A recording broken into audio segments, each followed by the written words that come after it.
Mr. Drunky. Yo, yo, yo, what's up, everybody?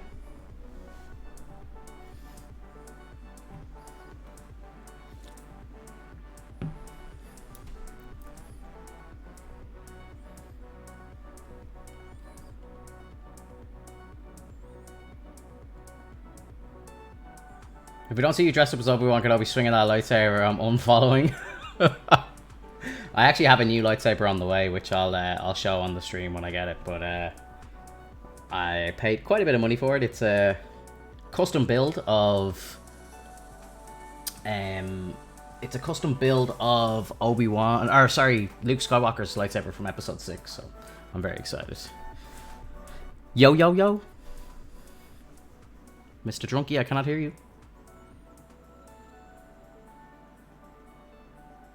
I'm hoping this isn't on my end. Hang on one second.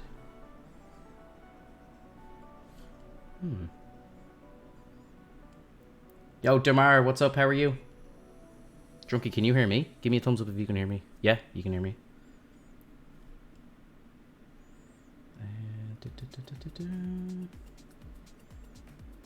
Sorry, let me just switch back to a different stream for 1 second.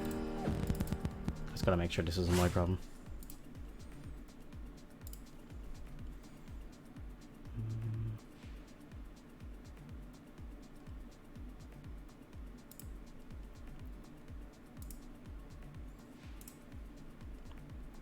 Hello. Hello, hello. Can you hear me? I got you. Sorry, that was nice. That was on my end, bro. I apologize. Don't worry. You know the way you were having problems there with your PC the other day? I actually ran some updates myself, and then I started having problems with audio, strangely enough. So, I don't know. Microsoft... Oh, Windows update, bro. Yeah, Microsoft had a bad week, for sure, because it's like even...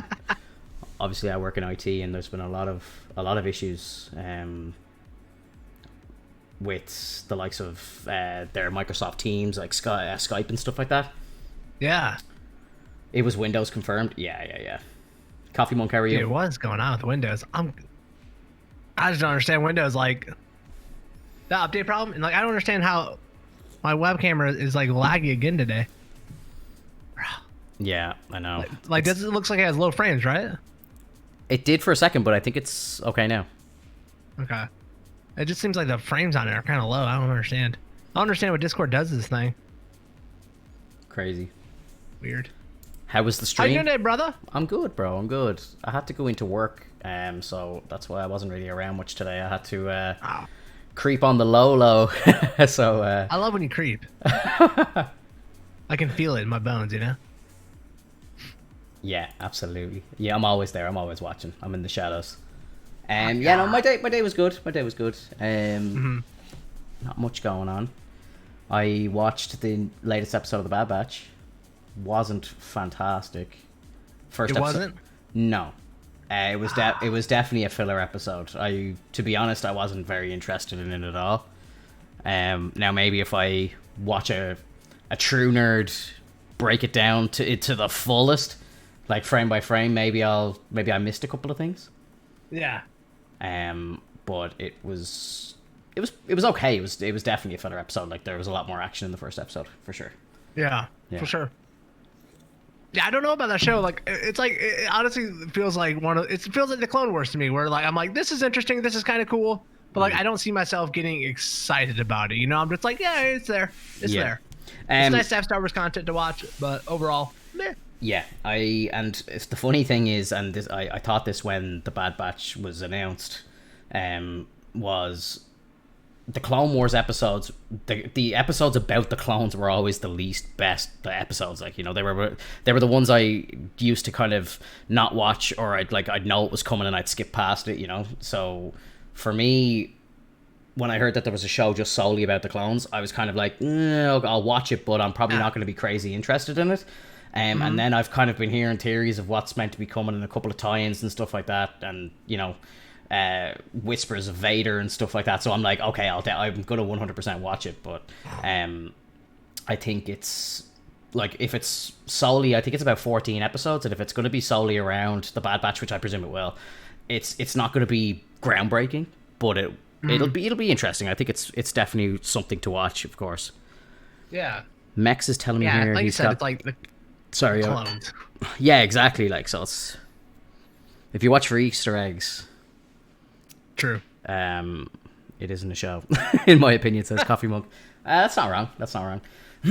How dare you, sir? Don't attack us. I like, to be honest, and I know you're not a big Clone Wars fan, but I think if you were to watch... I don't know if you've actually watched the full episode, but if you were to watch like the last 4 episodes of the Clone Wars and then go straight into Bad Batch, it's actually a really, really nice transition. That's pretty cool. Yeah, like I think, I don't know if you noticed that they actually like reshot some of the scenes from episode 3 in animation in the beginning of the Bad Batch. Did you notice that? I didn't recognize that. Yeah, there's like when Obi-Wan and Anakin are rescuing Palpatine on the ship and stuff. Like it's direct scenes taken from episode 3, but they animated them, and I thought that was like really cool to kind of link it together and kind of show you exactly when the show is happening, if that makes sense. Because like there's bits in the episode where you'll see exact scenes from episode 3, and those scenes, like, like there's a part where all the clones go back to Camino where they were made, and then after that it shows the Emperor giving his message, where he takes over the he basically announced, where he announces the Empire. Order 66 or whatever. After that, but when he's addressing the nation or whatever, and basically, that scene is actually taking place during episode 3, but then they have it from the clone perspective, and they're back on Camino, and it's just little things like that I think are really kind of sweet, because it's like, you don't really know, it's like to see what's happening on the other side of the universe at the exact same time. That's very cool. I watched a great breakdown of it from Star Wars Theory, and he was kind of, the way he broke it down was very intelligent. He kind of went through the parts of the scene, and he's like, okay, so when this was happening in Bad Batch, this is what was happening in episode 3. So it was kind of like, oh shit. So he's like, we're watching this bit here, and then he's like, we know at this very moment Anakin's on Mustafar, and he's like slaying the Separatists and stuff like that. And it was just really cool to kind of have them in comparison, like, That is cool, bro. Yo, T-Fire, thanks for the host. I don't know, I haven't heard from Kyle. I know Mex is trying to sort out some internet issues. He might jump on in a bit. He's saying he's having internet problems, and so is his neighbor, so I don't know if he's going to join. I don't know about Crunk I thought was going to be here. I know he was up all night playing, and then he was up until like he got off with me at like 9 o'clock in the morning or 10. He's some goer, isn't he? He's crazy. 6, bro, like playing all night. I know. I get up in the morning, like, and I start work, and I see, like, it's for the last week I've just seen Kyle on every morning when I wake up. Like, it's crazy. Yeah. I'm like, fair play to you, dude. Fair play to you. That's funny. Getting those hours in. But yeah, so hopefully I don't know who else is coming on. A Drunky and Finto only podcast? Could you imagine? This could be great, or it could be terrible. We don't know. It's gonna be great. It's we always get all the riffraff out of the way with their bad opinions and bad takes. Exactly. I think only the geniuses left. Max said he might join in, but he said he might jump in with just audio. I don't even mind, bro. If you want to do that, that's fine. That doesn't really bother me. Yeah, it's whatever. Yeah, it is whatever. Oh, Mr. Krug, he just came into chat. Oh, there he is. His ears started tingling. He's like an alarm didn't go off. He just went, shit, I heard my name. What the hell? Beans, yes, this is me. Hello. There's some people in my chat here who haven't seen the face yet. This is my ugly mug. Beautiful mug. Beautiful mug. Meech is my alarm, he says. Meech is the best, man. I went out with Meech and Kyle one night. They came to Orlando. So me and my lady went out with them for a night, and they were just an absolute riot. I would love to get like some D-team drinks going somehow, whether it's at like some sort of a con or something like that. But I'd love us all to meet up. I think it'd be fucking fantastic. I think Come on, baby. I think Clint's little escape in the forest, I think, might be a really good shout. We could all kind of just escape into the woods on like a kind of wrong turn sort of style movie where we all meet up. Shit just goes wrong. SawCon. Okay, Kyle. Okay, buddy. You can go to SawCon if you want. I like the Saw movies. I'm not gonna lie. He's trying to hit us with a dick joke. We see you, Kyle. Oh man. Yeah. So. What do you think about that lightsaber that you showed off earlier, the Disney park one? So I saw some like really zoomed in pictures of it, and like someone like kind of X'd it by 10 and kind of watched it go up, and it looks like there's a very very thin blade in it that extends with a motor, and there's a tiny bit of you can see the top of the plastic of the blade that kind of sits there. I don't know if it actually disappears flush into it. I'd really love to hold one, or like see someone that I know have one and do a proper demo of it. I think like that trailer is quite misleading. I think so too, bro. Like the only way I could figure it is like the hilt is gigantic, like a mini as well. fan in it, you know, Yeah, that's just fabric and it just like puts air into it. Yeah, I think it's like a very small like the hilt itself, the way she's holding it. Like I have that lightsaber, not here with me now, but I had it's down at my parents' house. But it's a proper 1-to-1 scale replica of it that I had made, and honestly, that hilt in the trailer is at least twice the size of it, and my one is like movie scale. So like the thing is going to be big, and it's going to be really really heavy. I can't imagine it's going to be like a lot of people who buy these lightsabers want them to be combat ready and so on. And I really don't think that it's going to be anything like that. I think it's literally just a showpiece. Depending on the price of it, like to be honest, I would love to pick one up just because it's the first of its kind, and you know it's a kind of step in the right direction. But at the same time, like some of the custom ones that I have are ridiculous, bro. Like they're like movie props, like so.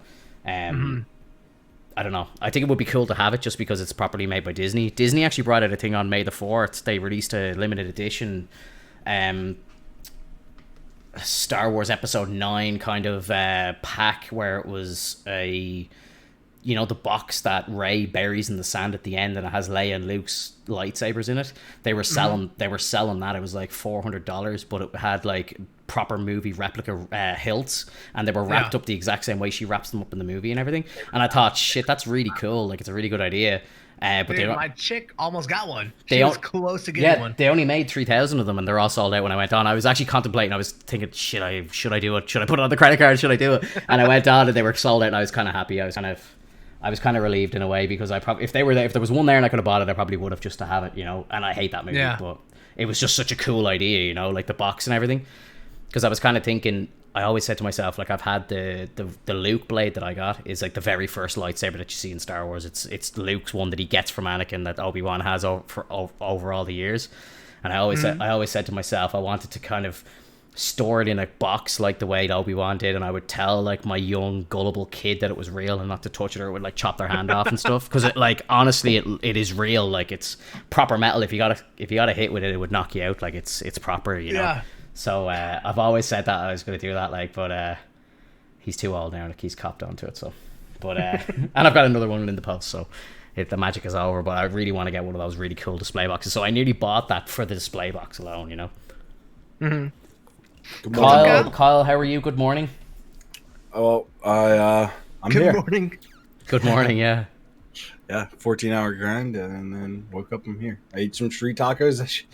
It was like a tranquilizer dart, dude. I went down real fast. That's epic, though, bro. I really respect the grind. I was only saying to the chat there a few minutes ago. Every morning I wake up to start work. You're still going, so I'm like, yes, let's go.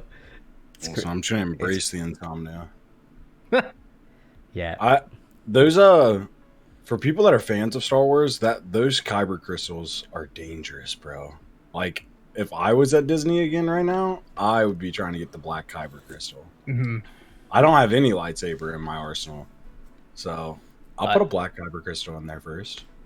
Like I've always kind of said as a kid, like for as long as I can remember, I've always had some sort of toy lightsaber. Or I remember being really young and like we used to get sticks and just beat the shit out of each other with them, and you know, I've always wanted a lightsaber. So I remember thinking, like, when I got like a proper job, I said to myself, you know, I'm gonna actually buy like a movie prop replica, like, and have it sitting on a shelf and Yeah. I'm gonna hopefully now when I get a house and I can start displaying all my stuff, like I'll have the Luke blade sitting behind the camera on stream and stuff, so it's a beautiful piece You gotta of come kit. to Orlando and do like the make your own Star Wars Oh saber yeah, bro, like that's inside of there. 100% that is on my list to do. Like I really want to do it.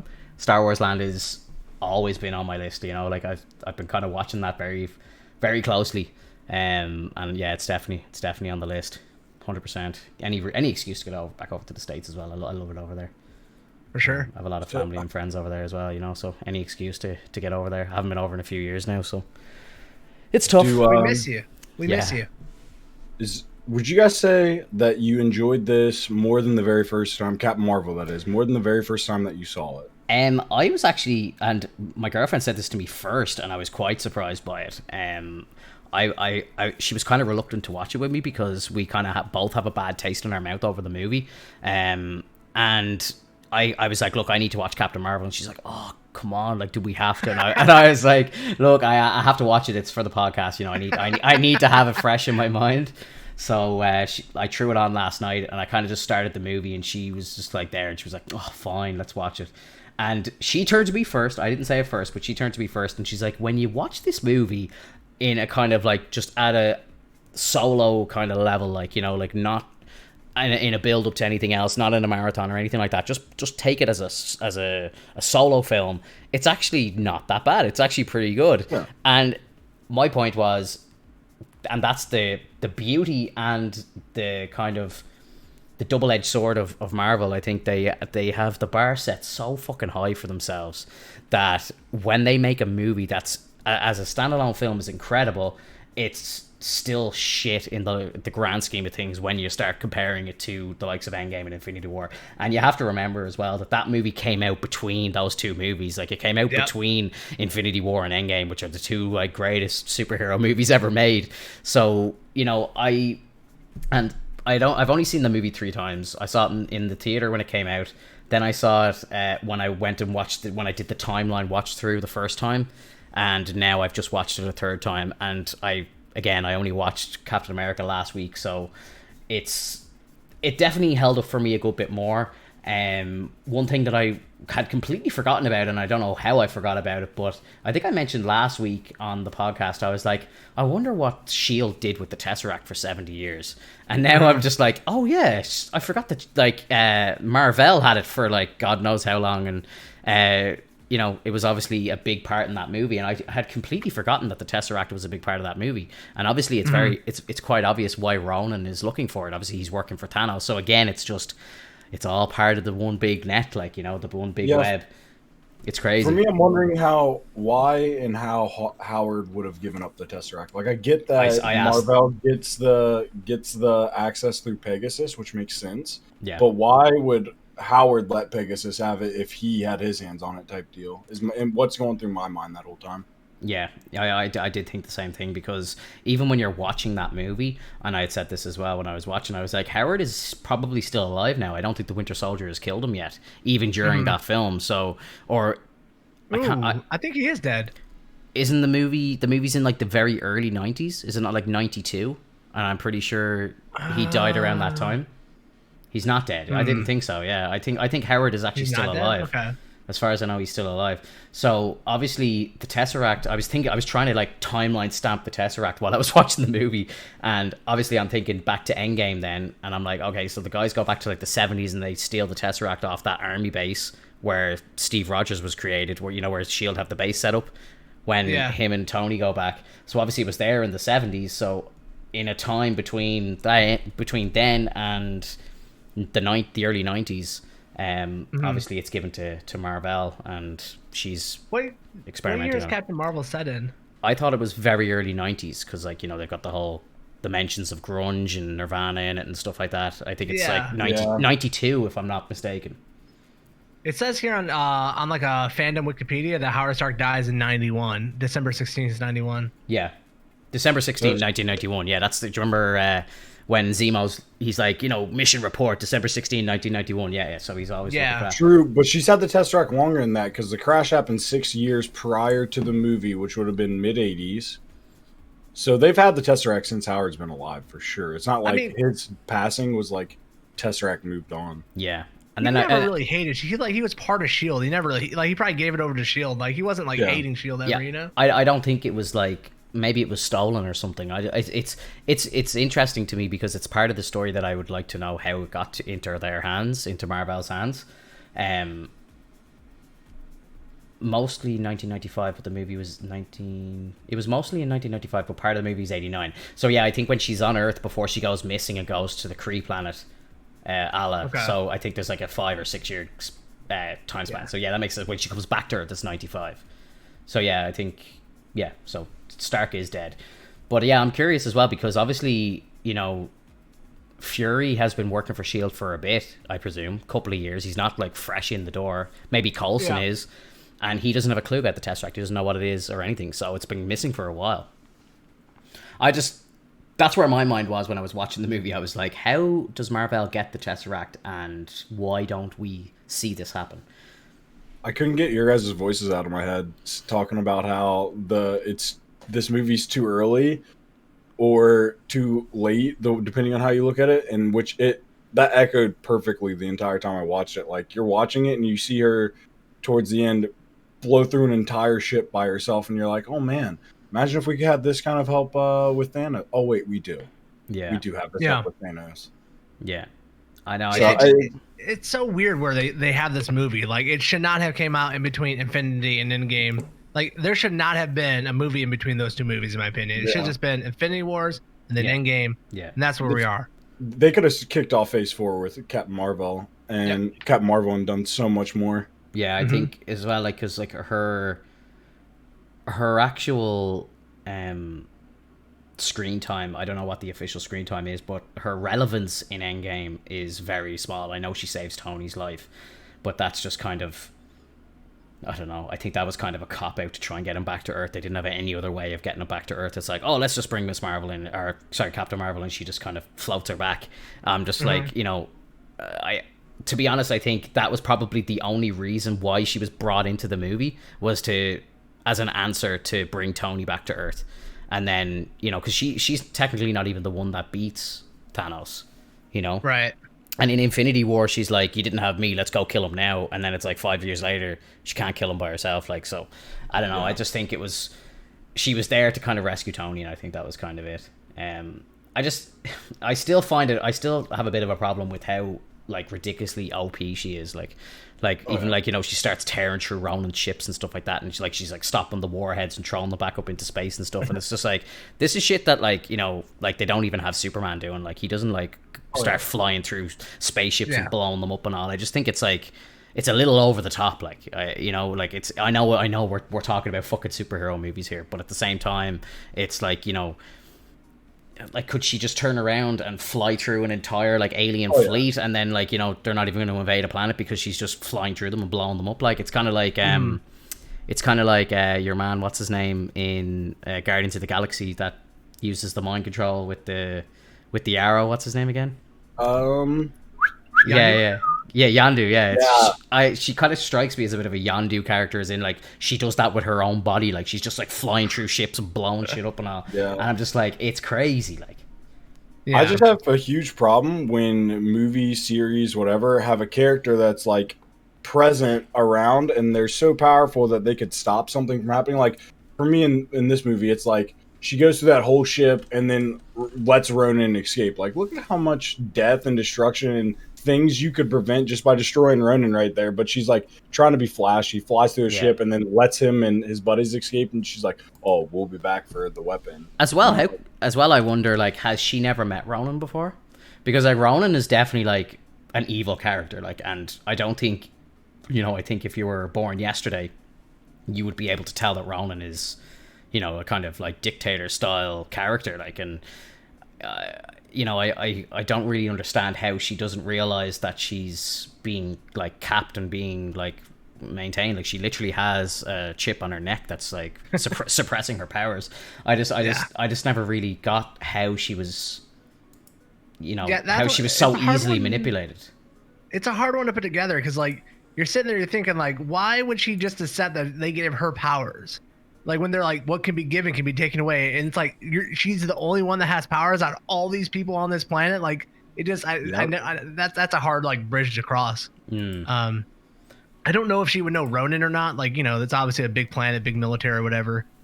She probably knows of him, but I wouldn't say that she like has met him or anything the same way Yeah, I don't know. other people have. She I might get. be like she answers to the supreme intelligence, so Ronan might be just kind of beneath what she's dealing with, and she answers kind of to his. I guess is the supreme intelligence, does that rule over Ronan or no? Mm-hmm.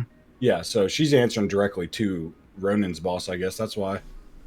But I will say Chef's Kiss because I've even though I've seen this movie, I love how they do the Kree and the scrolls Yeah. situation, and then it flops around to where the whole movie you thought scrolls were the bad guys. I Yeah. love that. I think the movie slaps a bit better now. It hits better because you now know the importance that the Skrulls have coming up. I think when the movie first came out, that was your introduction to Skrulls, and did it really have any importance? Now Secret Invasion is coming, and well, sorry, I didn't know much about Secret Invasion. I'm not a big Marvel comics nerd, so I didn't really know I didn't understand really the massive importance of the Skrulls watching that movie for the first time. So I think now the movie has a much bigger impact, and I think especially like leading up to the Secret Invasion show, which is going to lead directly into Captain Marvel 2.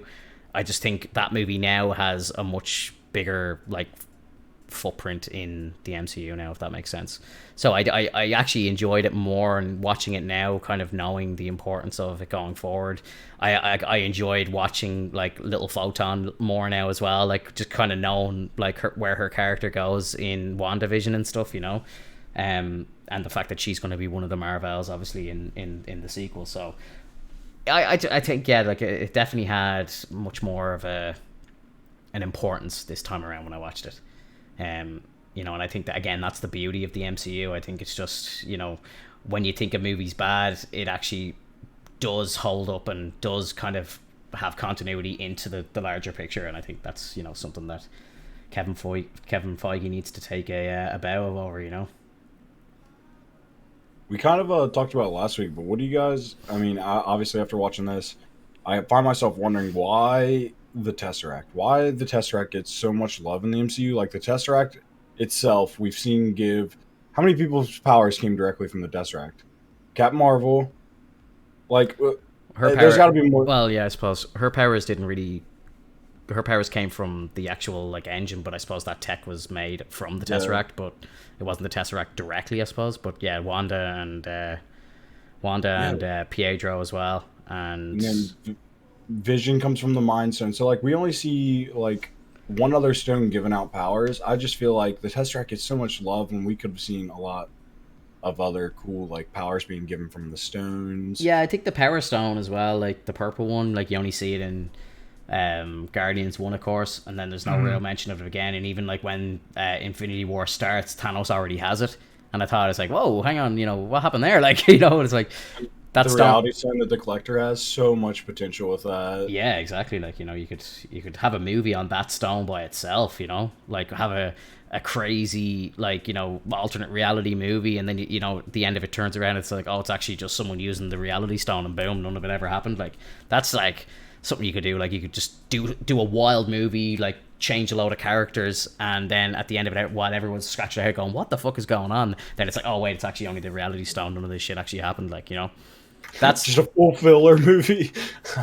I'd love to see shit like that. Like like I love like the idea of like the way DC does like Flashpoint, and they just make shit crazy, and then it's like, okay, like Barry goes back and fixes it, and now it's like, okay, the timeline's restored. But it's like we had loads of fun over there for like a limited run. Where like there was a different, like Bruce Wayne was dead and Thomas Wayne was Batman instead, and all this crazy shit, and then it's like like they could do something like that for sure. Yeah, I think like I'm trying to remember now where the Mind Stone was before, because I know the Tesseract obviously had a good bit of influence and kind of been passed around humanity a bit. Obviously, the Time Stone was kept with the Sorcerer Supreme, and that was very much kept a secret. So, and then Hydra had the Mind Stone, right? Oh, sorry, the Mind Stone was in Loki's staff. Sorry, I remember now. So yeah, I think Thanos had that and gave it to Loki, which I don't. Well, now that I think about that, that doesn't really make sense to me, because it's like Thanos is looking for stones, and he actually had one and gave it to Loki. So I don't know, maybe Thanos didn't know himself that was the stone. Did he know? Yeah, I don't think he knew it was a stone. It's crazy, isn't it, when you think about it? Like his existence is looking for these stones. That's his mission, and he had one, and he fucking gave it to a god. Yeah, that's kind of crazy. I didn't even think about that. He gave it to the god of mischief too. So knowing he could retrieve it. Yeah, I suppose maybe he's using it as a weapon. Maybe, I don't know. Yeah, that's crazy. That's funny. But yeah, like the time stone, I think was very much off limits. Again, the reality stone was sitting in the collector's collection for as long as we know or whatever. So yeah, Power Stone seemed off limits too on Vormir. You didn't really get to see use of it too much. The Soul Stone, yeah. Soul Stone, not yeah. Power. I heard a rumor as well that apparently like Steve Rogers' mission to return the stones frees the Red Skull and puts him back into the timeline. So I think potentially we could see his return in maybe Doctor Strange 2, and then that could lead into Captain America 4, and Sam Wilson might have to fight the Red Skull. That'd be cool. That'd be awesome. That would be fun. Yeah. I would be absolutely up for that. Go up against a fully like realized Red Skull that has just been lurking and angry for years. Yeah. Big time. I want to see Steve come back though, like even like at the very end. I don't know, do you guys go and watch like all the after credit scenes and stuff? I can't not watch them. Even though I've seen them 100 times, I can't not watch them. But I always scroll to the end, and you know the way at the end of that one there's like a trailer for Endgame, and I'm looking at Steve Rogers. I'm like, oh Steve, I miss you so much. Like he's such a great character. Like I've had this argument with people in real life, like where you know some people don't like Steve Rogers. They think he's just like a boring character. I'm like, I don't see it at all. Like I think he's fantastic. Like I don't think so at all. Chris Evans is a national treasure, okay? Yeah, I think it as well. I think it especially hits with like American people even more, and maybe some Irish people don't see the appeal to the Stars and Stripes and stuff. But I'm like, no, Captain America's amazing. And it's not just that; it's like that's America's the thing that's appealing about Captain America is that like no matter not even his values, it's that he doesn't change. Yeah. When everyone else has these like big arcs where they like really change as a person, like Steve just stays the same. Like he's just a rock. Yeah. And like when things are changing around him, he's like, no, I'm not changing just cause this is how it should be. Yeah. And that's what I love about his character. And that's the beauty of the Winter Soldier right there. Like the Winter Soldier is probably, to this day, I would say the Winter Soldier is easily in the top 5 Marvel movies. If not even top 3. Like that movie is incredible. I would kind of like to rank Endgame and Infinity War as one movie, like part 1 and 2. It's like one film. It's not really 2 movies. So for me, it would be kind of like the Infinity War, and then maybe Civil War, and then Winter Soldier. I think that would be my top 3. Like, dude, I don't think the weird part, like if I'm ranking all of them, it's like I don't think Endgame's the best out of them, right? But like, there's no other movie in the MCU that moves me like Endgame does. Like it's like I get chills, bro. I'm like, fuck, this is so good. Yeah. But true. But if you think about it, after 20 years, if they don't do that minimum, like every time you watch it, yeah. Like I got very like the last time I did it, the entire thing. Like we watched Endgame and Infinity War back to front. Like we watched them back to back, and just for like 5 hours or whatever it was amazing. Like, but that bit where Chadwick Boseman walks out in Endgame when he comes back, like I choked up watching that. I was like, fuck me, that is so fucking emotional now. Like, and obviously it didn't mean anything at the time, but now it just hits so different. And even the start of Black Panther, it's like the king of Wakanda is dead, and you're just like, oh Jesus, it's just so real. It's so real, like it's crazy. And I just love that, like the movies like proper, they bring out every fucking emotion in you. Like it's amazing. I just love it so much. It's incredible. Yeah. Whenever he like does his like Avengers Assemble, bro, that's like the moment that fucking gets me. I got choked up in the movie theater, like when he's like assemble. I'm like, oh my god, we're assembling, we're fucking doing it finally. Yeah, like I can't get over it, bro. I just love the bit where Thor's about to die, and then you just see the hammer move, and then it's just it goes into his hand. Like that for me, that's the moment of the entire MCU. And like Thor's just smug head, and he's like, I knew it. It's like you knew nothing. Yeah, amazing. He knew it, brother. Because that scene from back in, what was it? Age of Ultron, right? Yeah, where it moves Well, a tiny like, bit, and he's Captain like, nudges no. He's like, no. No. Yeah, no, not a chance. It's so good. Yeah, they're so proud of What do each you call other. that? Yeah, they're so proud of each other. And even They when, got like, like a when... Sorry, go on. I was gonna say they got like a Gimli and Legolas kind of thing going on. It feels like in the movie. I love when Thor returns in Infinity War, and they have that moment where it's like, where he gives him the nod. He's like, "Oh, you grow your beard out. You're a copy of me," like, and he's like, "Oh, you cut your hair just like me," and all. Like, they always have that back and forth. I love that bit, the bit in Ultron as well, where they, where they're trying to. Like measure who's the better girlfriend and stuff, and they're like, it's like, oh well, Jane's better and all, It's like, I just love the banter between the two of them. Like, it's just so funny. I think Age of so that Ultron was him and Stark. Sorry. That's great. I love it. Yeah, I think Age of Ultron's my top 3 for sure. I love Age of Ultron. Ultron, yeah. A lot of people don't like Ultron. A lot of people think Ultron is like mid tier, And I don't agree. I think it's great. I love James Spader. I think he's fantastic as Ultron. I really wanted that storyline where your man was Ultron in WandaVision. I think that would have been amazing. It'd been better than what they did. Or who the White Vision would have been Ultron? No, so sorry, this was before you were coming on, Kyle. So there was a theory going around that, and they actually did this in a Marvel animated series. So your man Hayward, that was leading up the whole Hex investigation. Yeah. Your man, I can't remember the name of the division now. The dude that shoots the kids. Yeah, he basically in the animated series, he is actually Ultron. And basically the whole storyline is that he's trying to get Vision's body back because Vision is his true vessel.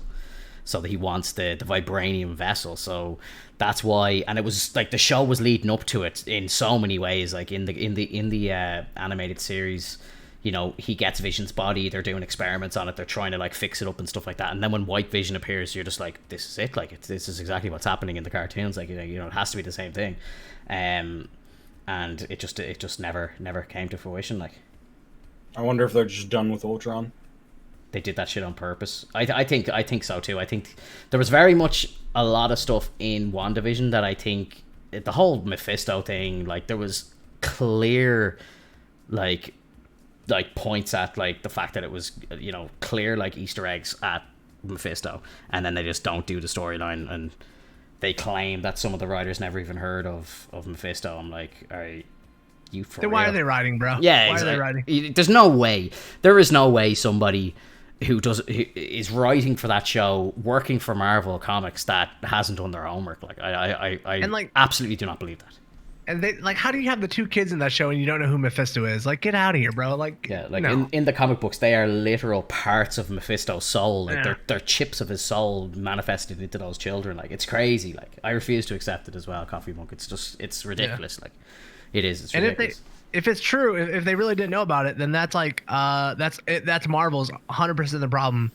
Not boning up their writers, not hiring the right writers, not like they're being like, I said this I think last week. It's like they'll get spread too thin doing all this stuff, and everything's not going to be as tight as it's been the whole time because the continuity, like everything that like ties together in the MCU, everything fits so well together inside the universe, right? Mm-hmm. And the more it gets out, the more Kevin Feige can't keep his eyes on everything. It's just going to get spread out, and there's going to be little things like that like they're going to like try to have these Easter eggs in there that get the fan base hyped up, and then they don't deliver on, and they're like, oh, we didn't know anything, bro.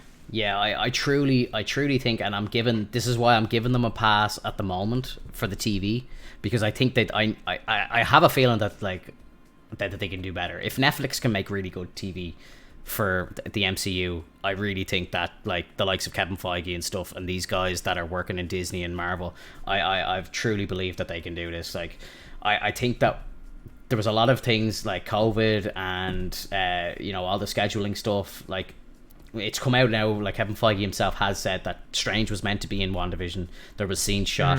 There was a whole kind of storyline around the adverts and all that they were all meant to be Doctor Strange sending messages to Wanda. He was even meant to appear in one of the ads on the TV. Like, it was meant to be Wanda sitting watching TV, and then Strange pops up on the screen and she's like, do I know him, sort of thing. Like, that was meant to actually happen.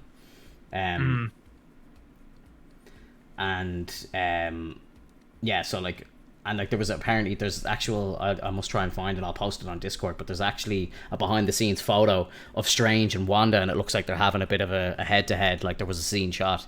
So it looks like he was definitely there and meant to have done stuff. And then Feige himself came out and said we didn't want to put Strange in the show because we thought it would take away from the focus of Wanda and the fact that it's her show. And I think that's absolute shit, to be honest. Like, it sounds like a cop out. Yeah, like there's no way in hell you're gonna watch that show and the second Strange pops in for 5 minutes at the end of the show, you're gonna say, oh my god, it's Doctor Strange's show. Like, it's fuck Wanda, no one cares about her anymore, it's all about Doctor Strange. Like, nope. Absolutely not. So yeah, I don't buy it at all. And then as well, obviously, I've said this many times over the last few weeks, then obviously all the problems with Falcon and the Winter Soldier. I think apparently they had said that they'd confirmed there as well that they were meant to have a scene with Old Man and Steve, and then I think they couldn't get Chris Evans in to actually shoot it or whatever. So yeah, I don't know. Yeah, they had Old Man Steve. If either one of those people show up, it's just like the MCU has nothing. Like those shows, not only are they leading with like B tier characters, the Phase 4 is being led with B tier characters. Yeah, and then they're not tying them into the universe as a whole, and it's just kind of like, it doesn't feel like the MCU. Like it just doesn't feel like the MCU. The MCU has always been, somebody else showing up. Like even like when they had like, was it Thor 2, and they have they have Loki stepping up, and he's they have Loki stepping in, and like he's like morphing into Steve Rogers, and they have the quick little cameos from Steve Rogers, and Steve's popping up in Spider-Man and stuff like that. Like, it's all like, and, you don't think, oh my god, Steve Rogers is in Spider-Man, like, that deflates Peter Parker. Like, come on, like, it's ridiculous. Like, how does Spider-Man in New York City not show up at the end of Falcon and Winter Soldier when they're fighting it in New York City? Like, he doesn't just show up. That's what that makes it a comic book thing. Like, if he's there for the assist, it feels so good, And if he's there and if he calls Falcon like Captain, like, can you imagine him calling him Captain? Yeah. And like when we're kids, that's what we live for, was seeing heroes like arrive in other heroes' cities, and you're like, oh yeah, now they're about to meet up, dap it up. They're gonna talk. They're gonna talk some trash and have a fun time. 100%. Like, sure, like even like in like the Spider-Man cartoons, for example, when like the X-Men would show up in Spider-Man, like, and you're like, whoa, the X-Men, like they're gonna do a big mission together, or the Fantastic Four come in. It's like, we live for that. Like, I love seeing cameos. Like, honestly, like it drives me crazy. Like, I love it. Like, even like, Luke Skywalker showing up at the end of The Mandalorian season 2, like my head nearly exploded. Like, it's like these little things are what make the shows. And I think, like, and I heard rumors that Chris Evans was even on the set. So, like, if he was there, I don't know, like, maybe. What if you're just saying what's up, Just have him walk by as an extra. If I was Chris Evans, right, and that character has made me so much money and changed my life and everything, and I'm popping by the set to see my friends, like, of course I'll read like 4 lines and like shoot a quick scene. Like, you're there, why wouldn't you? Maybe that's just me, but like, I would be like, here, do you want me in a quick scene? Like, I don't care. Like, you don't even need to pay me. Like, whatever. Like, he's made millions and millions off these movies. You know what I mean? And he's on the fucking set. Like, it's like, At the very minimum, you put him in as an extra, just in the back, just so like the hardcore fans can be like, "Is that Chris Evans getting a hot dog back there?" Like, what's I would love if I was a famous actor, I would honestly be paying people nearly to fucking do shit like that in movies. Like, be like, Jesus Christ, there he is in the background. Like, he's not even credited for this film. I would love to do shit like that. It's like, like Daniel Craig was a stormtrooper in Episode 7, and like so was Tom Hardy, and it's like shit like that. Like, where it's just like, and I understand obviously he's Old Man Rogers, maybe it would be like 4 hours of makeup to put him into the old man makeup and stuff, but they could probably CGI it, like, like, even they could have CGI'd Spider-Man zipping through. Easy. They didn't even need Tom Holland. I said this the entire time when I was watching the likes of Daredevil and stuff like that. There's all these like scenes where he's looking out onto the New York landscape and stuff like that, and it's like, why don't they just CGI Iron Man flying across the sky? Like, you don't even have to say anything, he's just there, like, and then it just throws a nod that, like, the Avenger Tower is not too far away, and obviously he's dealing with some proper shit, like, and Daredevil's beating up people in alleyways, like, but it just proper puts it into perspective, like, again, it's simple wins that make a big difference. Like, especially to like to fans like us, like, you know, well, maybe the standard fan will be like, oh yeah, Iron Man's there, who cares, like, you know. But, you know, if you had like a scene like, it's such an easy win with someone like Iron Man or someone that wears a full suit. You could just get a body extra, and you just, you know, you don't even need to use new lines. Like, there's like technology now that you can like manipulate people's voices. Even like, you just get like Chris Evans to sign a waiver. Yeah, you can use my voice. Like, and you know, he doesn't even need to be there. He'll probably get a show up check, like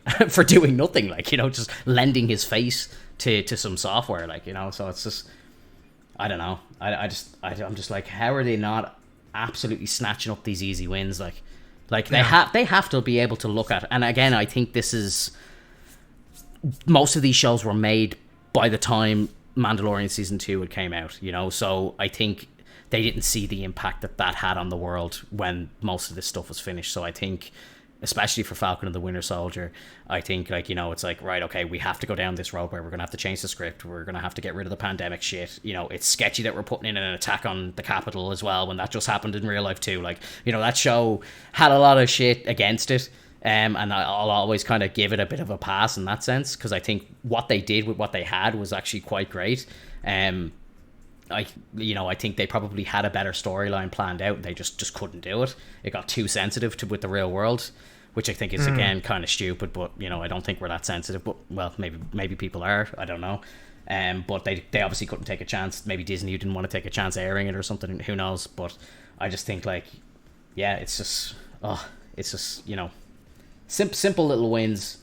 Like, missed opportunities. Yeah, just missed, like, really, really easy wins that just, like, would put an extra star on a show, like, you know.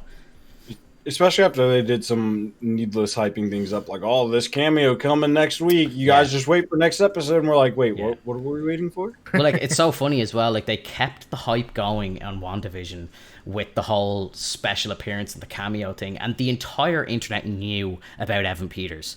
Everyone knew he was coming. That was no secret. And then, you know, they should have stopped hyping it up if that was the cameo, because it was like, right, everyone knows already. And I genuinely think that the cameo was probably meant to be Benedict Cumberbatch, but then everyone started guessing that as well. So I think maybe they just said, look, you know, we're not going to have this scene in the show. They can just cut it out. Like, yeah, I really don't know. Like, what do you think about Loki getting moved to Wednesdays? Do you have any? I dig it, man. I think it's part of Disney's entire plan for Disney Plus. I think that they're going to start with like Wednesday and Friday show, and then eventually I think their plan is to have a new show releasing every day of the week. Like, I don't know what, like the Mighty Duck show, whatever. I don't know what day of the week That's that on comes Fridays. out. It's on Fridays. Fridays? Yeah. I'm sure they're going to have something where it's like they spread all this stuff out. So where you have like big things all the time on like every day of the week, or like 3 times a week. That was kind of my initial thought on it as well. I kind of thought, you know, Mandalorian did so well at that, maybe WandaVision didn't, and maybe Falcon hasn't either. So potentially they might go, look, Bad Batch has Friday, let's move it to Wednesday, and now we can dominate 2 nights of the week. You know, why not? There's a lot of people thinking that maybe it could be, you know, there's a lot of people thinking that it could be some sort of like a little power struggle within Disney between Marvel and Star Wars. Like, I think there's a bit of bad beef going on between them over certain things. You know, Marvel are starting to, like, Marvel released a bunch of stuff, a bunch of news on like Star Wars Day and stuff like that, and it's like some people are, so I think maybe some people might be reading into it a little bit too much, but maybe not. Maybe that's what's going on. Maybe there was a bit of a power struggle and Star Wars said, look, we actually hold the ratings, we're taking Friday. You know, maybe Disney turned around and said, look, we don't want that Marvel show on Fridays, we want Friday to be about the Bad Batch. Or maybe it's the other way around. I don't know. I see it from both angles. I cannot see them taking Bad Batch over Loki in terms of like which one's going to do bigger. But maybe it's Disney wanting to capture, because Thursday, like wanting to capture Thursday, because Thursday's like the classical TV day. Like, big shows come out on Thursday. That's the night everyone watches. So maybe they want to have a release on Wednesday so that when Thursday comes around, everyone has something to watch on a Thursday night. Maybe they're trying to tackle that classical TV day. Are the MCU rights still split up? Like, does Fox still own MCU rights? No, at all. Not Fox anymore. is part of Disney now. Yeah. Okay. Disney owns a lot, and that's why Phase 4 is so attractive right now, because you've got the Fantastic Four coming back, you've got the X-Men coming in, you've got Punisher, you've got Daredevil, you've got Jessica Jones. Like, you know, it's like it's going to be bigger than ever, like, you know, and now you've got the likes of Doctor Strange 2 where he's going to crack open the multiverse and shit's going to get wild. Like, it's confirmed that the main villain in Spider-Man 3 is Willem Dafoe. Like, that is That's crazy, bro. It's mind-blowing. Like, if you're a fan of Sam Raimi's Spider-Man, like, who the fuck isn't? That movie now just means so much. I literally am sitting staring at a picture of Tobey Maguire's Spider-Man right now, and I have it. It's my prized possession. It's signed by Stan Lee. Yeah. And now that picture, to me, when I first got it, I remember I thought to myself, oh, I wish it was like Tom Holland or something that was more new and relevant. And now it's like, this fucking movie has just been brought back from the dead now. Like, it's crazy. And there's like rumors that they're, you know, Raimi has been potentially brought back to do another Spider-Man movie with Tobey. Like, that's back on the cards apparently. Like, they're actually talking about doing a Raimi 4, which is nuts. And then doing doing a Holland 4 as well. So you're gonna have 2 Spider-Man 4s. You'll have the Raimi 4. So I think what they're planning is after they do the multiverse, it's gonna split and then it's gonna get fixed. But people are still gonna be wondering by the end of it what's going on with Tobey, you know. And then that's gonna lead into potentially Doc Ock going back and maybe his version of like Willem Dafoe as well, like his version of oh my god, Osborn going back as well. And it's like, it's just crazy. It's crazy, like, you know. Dude, I could not imagine if they actually go ahead and make a Spider-Man 4 and tie that in, and like, you know, where do they tie the Venom movies into Spider-Man 4 too? Like, do they tie those together? And Toby's like trying to take on the Sinister Six, you know what I mean? Well, I think the storyline of Far From Home is actually going to be a Sinister Six movie. So that's what they're saying. Like, they're saying like some of the scenes that they've shot are just so crazy because they've got villains from all 3 Spider-Man movies fighting in the one movie against Tom Holland and Doctor Strange, and also Tobey Maguire and Andrew Garfield. So it's like you've got 3 Spider-Men, the Sinister Six, and Doctor Strange all in one movie. And you've got 2 versions of Norman Osborn as well. Yeah. Brings up a good point, too, because that'd be really strange to me if they do this entire next Venom movie without, like, any nod or mention of Spider. Like, if they fully intend to keep doing Venom and just not have Spider-Man involved, that's kind of weird. Well, you see in the Morbius trailer, which is in the Venom universe, like that Sony verse or whatever you want to call it. In that trailer, you see he walks past a graffiti thing of Tom Holland's Spider-Man with murderer written across it. So that is in the MCU technically. So Morbius is going to be in the MCU. Morbius is in the same Sony verse as Venom and Carnage and stuff like that. So it is all just, it's all there. Like, I think they just need to start crossing it over. What's weird about, and I thought what was kind of strange but kind of clever as well about the whole Venom movie, was that it was set in San Francisco, because he's obviously a reporter from New York. So that's why he's not tearing up New York right now, and people will be like, where the fuck is Spider-Man? Because it's like he's on the other side of the country right now, you know. Spider-Man's not there. He's only a kid. Of course he's not going to be there, you know. Furthest he's gone is DC, like. So obviously in the second one, which obviously hasn't happened yet, but in the second one he goes to Europe. I think it's kind of funny as well, like, that the amount of stuff that we've seen now this year. Spider-Man Far From Home still hasn't happened yet, which is kind of wild when you think about it. Yeah, it's pretty crazy, bro. Yeah, like all this stuff, like, so. Yeah, I don't know. Like, your question earlier, Drunky, when you're like, why didn't Spider-Man just swing in? And it's like, what has he been doing? You know. Hugging Ned, crying. Yeah, like, it's like, you know, yeah, it's kind of like at the very start of Far From Home, he's very much still grieving, and I think that's kind of like 9 months after Endgame or something like that. So it's like, you know, he's very much like, I don't know if maybe he's not even in the suit for a time. Maybe he's just like proper sulking like a kid, like, you know. Checked out, yeah. I can see that. Yeah. When is the Far From Home timeline? The Far From Home timeline, I believe, is 9 months after Endgame, and Falcon and the Winter Soldier is 6 months after Endgame. They said it in the show. They said, you know, 6 months ago we were fighting an alien from outer space or some shit. So, and then WandaVision is set 9 days after Endgame. That was mentioned in the show as well, because Wanda goes in and steals the body 9 days after. which is kind of fucked up because Vision's body's been sitting on that table for like 5 years and they've been like pulling it apart and stuff. And then she comes back, and it's like the events of that had only happened 9 days ago for her. It's kind of fucked up when you think about it, and you can kind of see why she goes so off the rails because it's so fresh for her. But they're like, geez, that body's been sitting here for 5 years. We've been doing tests on that for years, you know? They're like dusting it off right before she comes in. Like, oh, God. Yeah, it's like, oh, we'll give you a look at the body. It's like, yeah, we're sick of looking at that shit now. Like, you know, it's like we've torn that thing apart. Yeah. Yo, Freak Lime, what's up? How are you? Freak Lime. Peacock, how are you? Sorry, guys, I am reading the chat. I'm just trying to talk to the boys, keep the conversation going. Limey is downloading Rust. Okay, that is news we all need to hear. That's bad news. What do you guys think about Captain Marvel being renamed the Marvels? I think it's makes sense because you've got Miss Marvel, the TV show. You've got Photon now from WandaVision, and I think the three of them are gonna get together because Marvel or Miss Marvel's show takes place before Captain Marvel 2. So I presume that show will end with her maybe going to space as well. She might get recruited just like Photon did at the end of WandaVision. And I think they're all going to team up together, and that's why it's going to be called the Marvels. So it's like, I'm shocked. Girl team. Shocked that they're taking Captain Marvel's name off of that. Like, I think there's something funky going on that they're really not talking about. There's a lot of rumors of Photon taking over kind of the Captain Marvel role in her part in the MCU.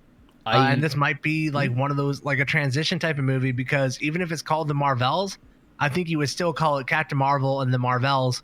Yeah. Similar to how right now we're not going to have like a Black Panther because of Chadwick Boseman, but it's still like Black Panther. Wakanda Forever. It's the only MCU movie where they don't have the name of the title character on the top of it if it's not like a get-together movie. Yeah. So like, and it was supposed to be Captain Marvel too. Like, it's not a...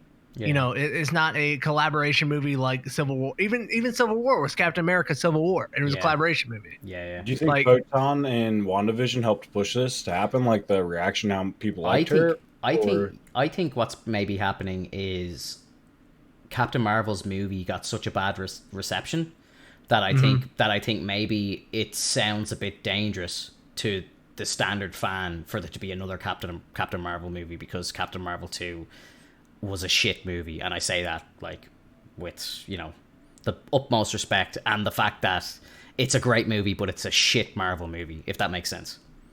It's not a great movie. The movie it's not a great movie, but if that was like a DC movie, you'd be like, fuck yeah, this is great, you know. Or if that was a DC movie, you'd be like, yep, DC movies suck. I expected it. Not far from what I expect from DC. I cut up Captain Marvel, please.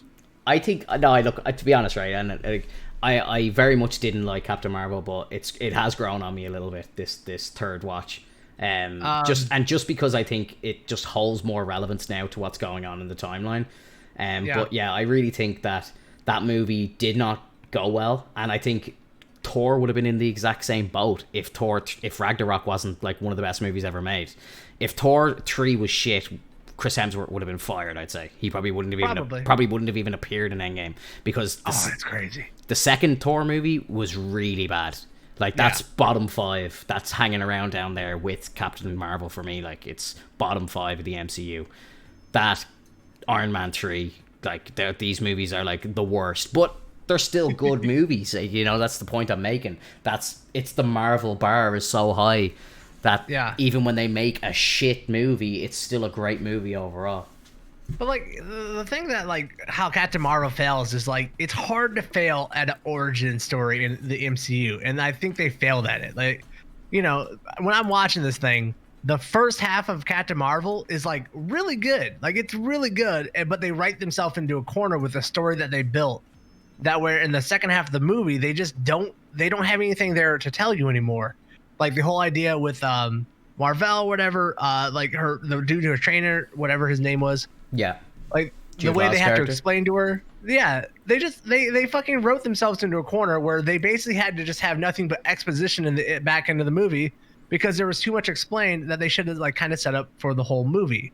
You know, us like there was something I seen, I think it was from Screen Crush, that kind of rearranged the movie in such a better way where they have, you know, they open up the movie with you actually knowing the truth about everything going on. So now it becomes more of a, like, ironic movie where, like, the irony, like, she's trying to please people that or have fucked her over, right? And as much as they try to make a statement on like women in Captain Marvel and women coming into power and taking where they should be in life, right? Like they should be powerful and empowered. They make a commentary if they rearrange the movie that she's actually working for people who are like abusing her, basically, right? Mm-hmm. But like you don't get that taken away because you get that taken away from you because you don't get that revealed to the very end of the movie. Yeah, I think they should have revealed that a little earlier on, and I think it would have made for a better story arc. Yeah, I think there was a bit of a wasted opportunity there. And actually, I saw... I'm actually quite into now going in and watching like the deleted scenes and stuff like that, because I'm very curious at what like Marvel and Disney deem as being like a deleted scene and not worthy for the film. And there's actually some really good scenes, especially in some of the Captain America movies. So I kind of recommend everybody, when you're watching these movies, there's the way you get your suggestions at the bottom after you finish watching it. There's a tab for extras, and there's like a bunch of shit in there, and like there's some really cool deleted scenes that we should all probably be watching. Like, but there's a really cool one with Jude Law's character, which it's only 2 minutes long. I might actually just throw it up now, but yeah, I won't say anything. I'll throw it up. Let's throw it up. Fuck it. Watch this, guys. See what you think of this. Like, how is that not in the movie? How epic is that scene? How is that not in the film? I think that really like portrays kind of how lost he is as a character, how his worst enemy is himself, and so on. Like, I think that's a real kind of like a character development for him that I just think that the movie lost on. Like, I thought I want money. They cut it because it confuses people that like who he's talking to. Because they do establish who like the Supreme Intelligence is, and that they see whoever. Yeah. But I'm sure there's some fucking yokels who are in like the test group who's like, "What's going on? I don't understand this. Who's he talking to?" Yeah. Like, this is the first time we've seen this character.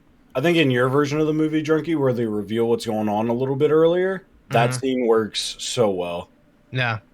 And I think it also highlights one big problem in the movie Captain Marvel is that like everyone else in the movie of Captain Marvel is a better actor or actress than Brie Larson. She is the fucking lightweight of that movie, and that's like everyone else's performances are so good, and then what she turns in this like just dumpster of like, like uncharismatic, trying to be funny, trying to be coy. She's like, he's such a dumpster. Oh my god, man, not a fan. Yeah, it's it's a tough one, like, And like, I've seen Brie Larson and stuff where she's been really good. Maybe she just can't play a superhero. Like, and maybe you're right. Maybe they're calling the movie The Marvels because they're gonna like. Maybe she's kind of said, "Look, I don't really like this. I don't like the backlash I'm getting online. Blah blah blah. I kind of want to just slip away." And I think, the only way I see someone like Captain Marvel working in the MCU is if they're going up against Galactus or something like that, where it's like, something that's going to literally grab the planet in its hand and squish it. Like, it's like, I just think she's too overpowered. Like, it's like, and I have the same critique about Superman most of the time. I think, and one credit to Snyder, like, I think he kind of made Superman a little more human than a little more Kryptonian in a way that, you didn't just think that he could just break the world if he wanted to. Like, I know he like him and Zod trash Metropolis at the end of thing, but at the same time, they're flying through buildings and stuff. It's no worse than what the Avengers do during the first Avengers movie, really. Like, so yeah, I just find it very, very hard to kind of fall for a character that is just so over the top powerful. Oh, yeah. It's just boring. It's boring. You can only get away with it once saying, "Oh yeah, she was all fighting in other parts of the universe." Like, they use that one time, you can never use that again. So what's her excuse for not saving the day every time now? There's a great line. There's a great line in that movie at the end, and I actually burst out laughing because it's like something where she says, like, I'm always here for humanity, like, and it's like, you're about to fly off now, and you're not seen again for 14 years, and you pop in for 5 minutes, and then you fuck off again, and then you go again, you save Tony Stark, and then you fuck off again for another 5 years. It's like, hang on, you don't give a shit about humanity. Like, I'm sorry, what are you talking about? So it's just, I don't know. I just think she's a character that just doesn't belong in the MCU, and I don't really want to get into why maybe they decided to bring her in, and I don't know. It would just be me speculating, and it sounds kind of whatever. But I don't know. I just don't think that she fits into the current like kind of storytelling arc. Like, I just think she's too OP. She's way too tweaked. Like, she's so powerful. It's like you said. It's like, where do you go villain wise? Like, she doesn't have a weakness. She doesn't have like a kryptonite thing, right? Yeah. She doesn't have a alter ego like Clark Kent, who really doesn't fit in to make him compelling, right? Like, Superman's interesting because he's so powerful, but he doesn't fit in with humans. He doesn't know how to interact. Like, he has this isolated life because of that. Yeah. And she's just too powerful. It's like, who do we have left to fight? Like Galactus, you know? Like, there's some big dudes, but who are you gonna put into Captain Marvel or the Marvels to make it even interesting whatsoever? Now that you mentioned that, it almost feels like they almost tried to give that little tinge or aspect of Superman to Captain Marvel with the blue blood and everything, how she got the blood transfusion, and you spend the whole first part of the movie thinking she's an alien. Yeah. Well, she is like technically half alien. Like she gets Kree blood put into her, and that's what gives her that, and the explosion give her abilities. So yeah, you know, technically she is Kree, and the Kree are a bunch of assholes. When he was like trying to set up this idea that like you have to like beat me to really know who you are and like prove yourself, like he's not wrong. Like that's in every superhero movie kind of, to where like, who are you without your powers? You know, can you win? Can you persevere without these special powers? And like Iron Man's done it. They had Spider-Man do it. They had, like, you know, Black Panther. He, you know, to become the king, you have to get rid of your powers and fight. Exactly. You like win they in have battle these without big it. moments that are of perseverance, and Captain Marvel just like, boop, I don't have to do that. And it's like, I get what they're trying to do and trying to be funny and subvert that kind of trope. Yeah. But at the same time, you're undercutting Captain Marvel as a character, and we can't relate to her then. Like, you can't relate to her as a person. Yeah, even with the chip on her neck, like she's still so OP. Like, you know, when Jude Law's trying to train her, and like he's trying to just say, look, please fight me without the powers, because the second he used them, the fight's over. And he's trying to teach her to actually just fight. And then she, you know, she gets angry and uses the powers, and you know, that's it, the fight's over. I think like it would have actually made a lot more of an impact to her, like, you know, entrance as Captain Marvel when she takes the chip off, if she had like virtually no powers when she had the chip on, if that makes sense. Right. It's kind of like, you know, the way Thor's completely kind of neutralized when he has the chip on in Ragnarok. It's like, you know, and then when he gets it off, all shit breaks out, like, you know, so it kind of makes more sense. And yeah, I just think even with the chip on, she was too OP. Like, again, it's just the characters were like ridiculous. Like, you know, I know like Clark Kent doesn't have very many weaknesses, and that's why I didn't like the character as a child. Like, I just think he was so boring. I could never watch a Superman cartoon or read a Superman comic, or, you know, even like Lois and Clark. Like, that was a great show, but every single episode, you know, and it's the same with Smallville as well, great show, but every single episode, like, you know, Tom Welling falls to the ground because there's a fucking bit of kryptonite he finds when he's digging a hole in the back garden. It's like, oh, there's kryptonite in the back garden again. Like, you know, it's like there's nothing else that happens that can take him down. Or, you know, Lex Luthor, like in Smallville, he finds like a rock when he's fucking, you know, there's a rock sitting on his desk, and it's kryptonite, and it nearly kills Clark when he's standing in the room. Like, it's like, other than that, nothing's happened. Now, I know, like, they have the whole Red Sun thing in the comics and stuff, and that kind of makes him a little more vulnerable. But I think, you know, just the way that Snyder did Superman, I just think, you know, he kind of made it a little more realistic, if that makes sense, to an alien. They did. You know, which is... It's just, you know, they can't have a good villain. Like, if you notice a lot of the MCU villains, especially in the origin stories, like, all the villains kind of mirror the powers of the hero, right?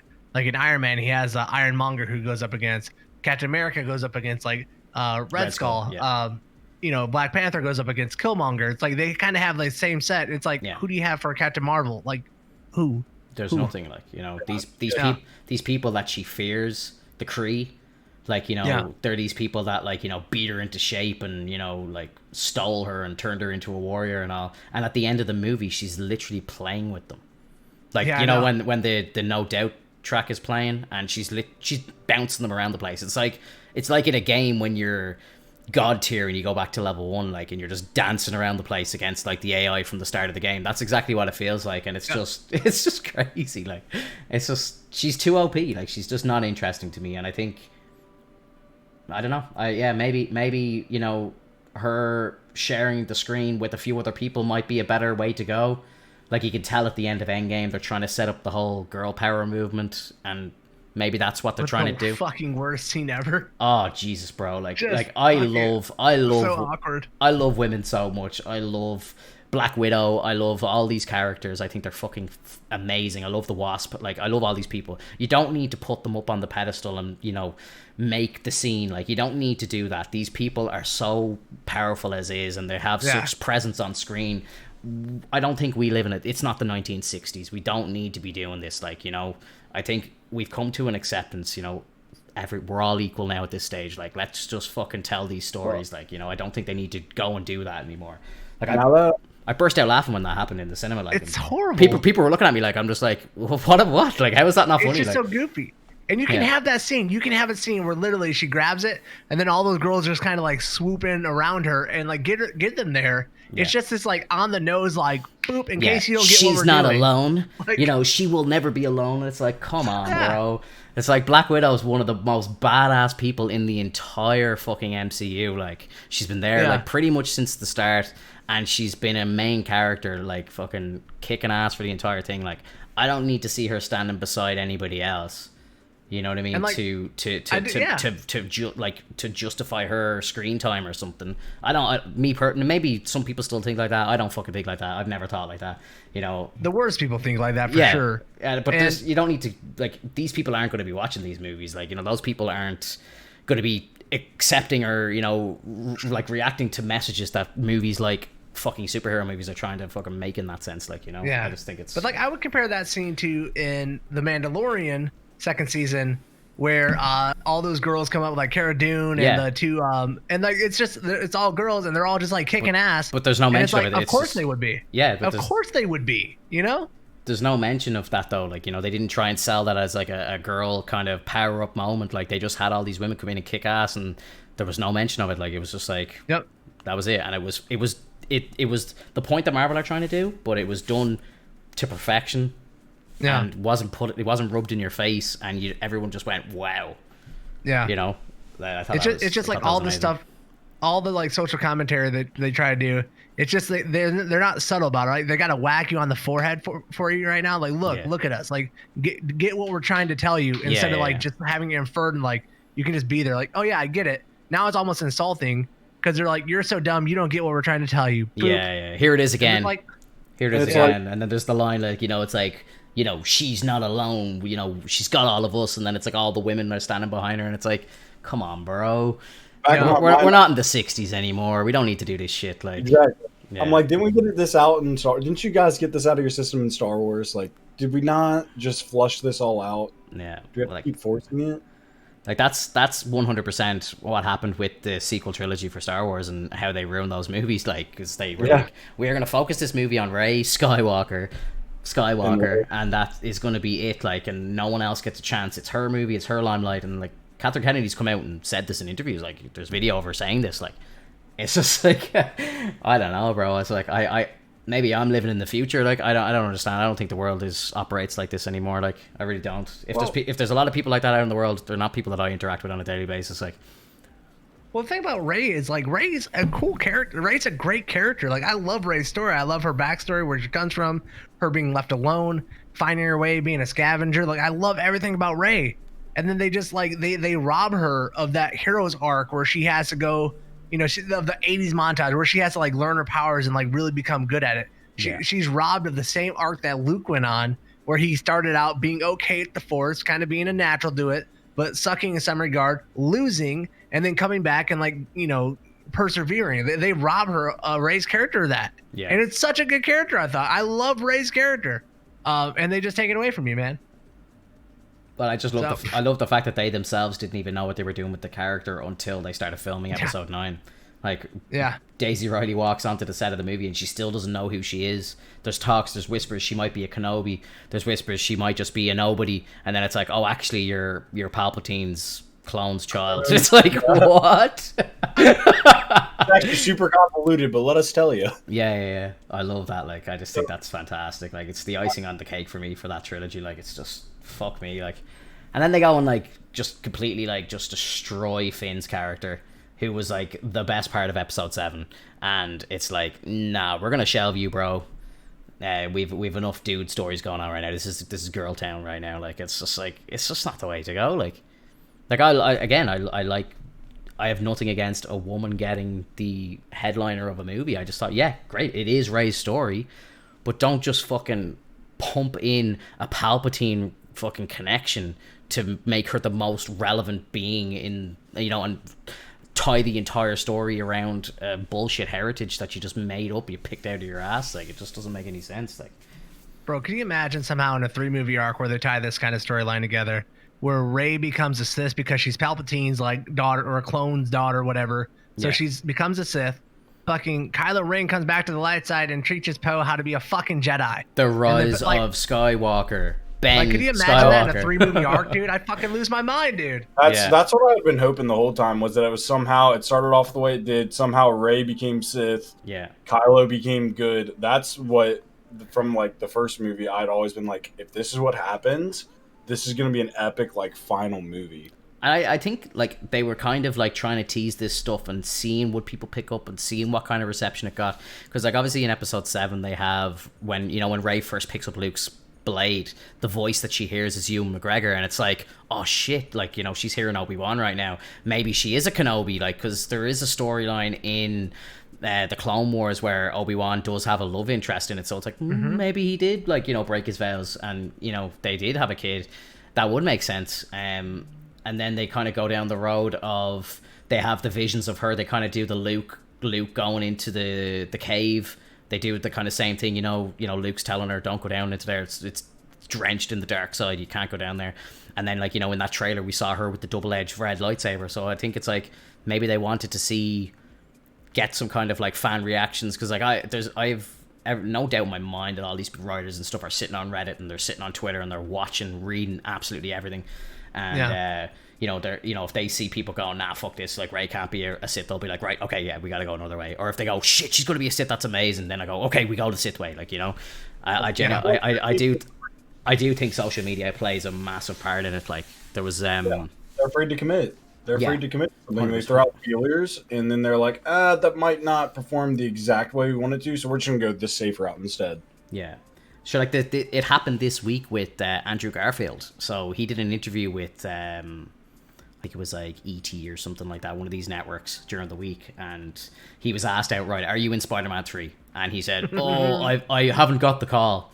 And everyone's like, bullshit, you know, and like people are going mad online. And he says in the interview, he's like, look, I actually do pay a lot of attention to social media. Then he comes out after he has that interview, everyone's going crazy, going, he's clearly lying to us. Like, you know, we have all this like evidence of his Spider-Man suit being seen, his double shooting scenes and stuff like this. Like, so then he comes out towards the end of the week and says, oh, look, you know, I just want to let people know, you know, I haven't gotten a call, but, you know, it's never off the cards. So he's kind of like opening the door again a little bit. Like, so now it's like when December turns around and he shows up in that movie, it's like, okay, yeah, like I was lying to you, but I'm sorry I had to, whatever, you know.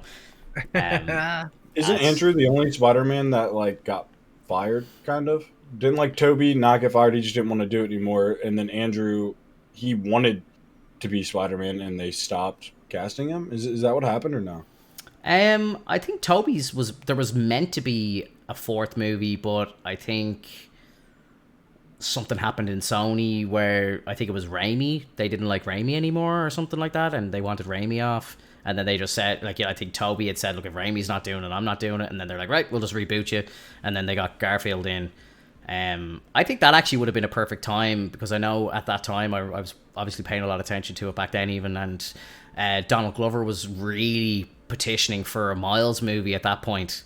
And, you know, there was a lot of backlash over it. Everyone's like, no, there's not going to be a black Spider-Man and stuff. And, like, you know, Stan Lee had said, look, you know, Peter Parker isn't black and, you know, never will be, but Miles Morales is black and that is a perfect character, you know? So I think that would have been a really, really good time, I think, to bring Miles in.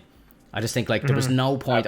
No one was happy about that recast, about that reboot at the time. Everyone was still, even after Spider-Man 3 being pretty shit, I think everyone was still on the Tobey wagon. Like, everyone still wanted Tobey to be Spider-Man, and I think that would have been the perfect time to actually just flip the script and go, yeah, let's bring Miles in. And, you know, you get Donald Glover in. He's always wanted to be Spider-Man, and then that's boom. You could have had two Spider-Man universes running side by side until they met up at Exactly. this next Spider-Man. Yeah, The OG Spider-Man 3 was terrible. Yeah, Topher Grace as Venom. the hair flip, Topher Grace or Tobey Maguire's hair flip, bro. Emo Spider-Man, best thing that ever happened. It is like the movie is so bad, but it gave us so much like memeage, if that's a word. That like I'll accept it. does that? Yeah, I'll accept. Does that make the movie great? That's the kind of the way I look at things sometimes. Like something might be terrible, but if it actually changes the internet so much, like if it provides so much comedy and entertainment for everybody, is it then good? Like like how do we rate these things? Like whoever wrote Topher Grace's lines in that movie, oh my gosh, those were the cheesiest attempts at one-liners I had ever heard. So forced. I'm gonna go back and feel free to join me, anybody. But I believe the Tobey movies are going to be going up on Disney soon, so I'm definitely going to watch them before Spider-Man comes out in December, because I know that Tobey's going to be in the film, so I want to get brought up to scratch on them. But I am looking forward to watching that movie again. Like I genuinely think I've seen that movie twice in my entire life. Spider-Man 3. I saw it in the cinema, and I remember I was really young whenever that movie came out. I think that was was that 2007 or something, or 2006? I think I was still in school when that came out. And I remember I brought a few of my friends to see that with me who weren't really comic book heads. And one of my friends goes, I'm going to kick your ass for bringing me to that movie. It was the biggest load of bullshit I've ever seen in my life. And I was like, bro, I'm so sorry. I was like, it's awful. I didn't think it was going to be bad. The first two movies were the greatest thing in the world to me when I was a kid. Spider-Man 2 was just oh man, that movie broke me. It was so good when I was young. And then you had the PS2 game as well, which was just incredible.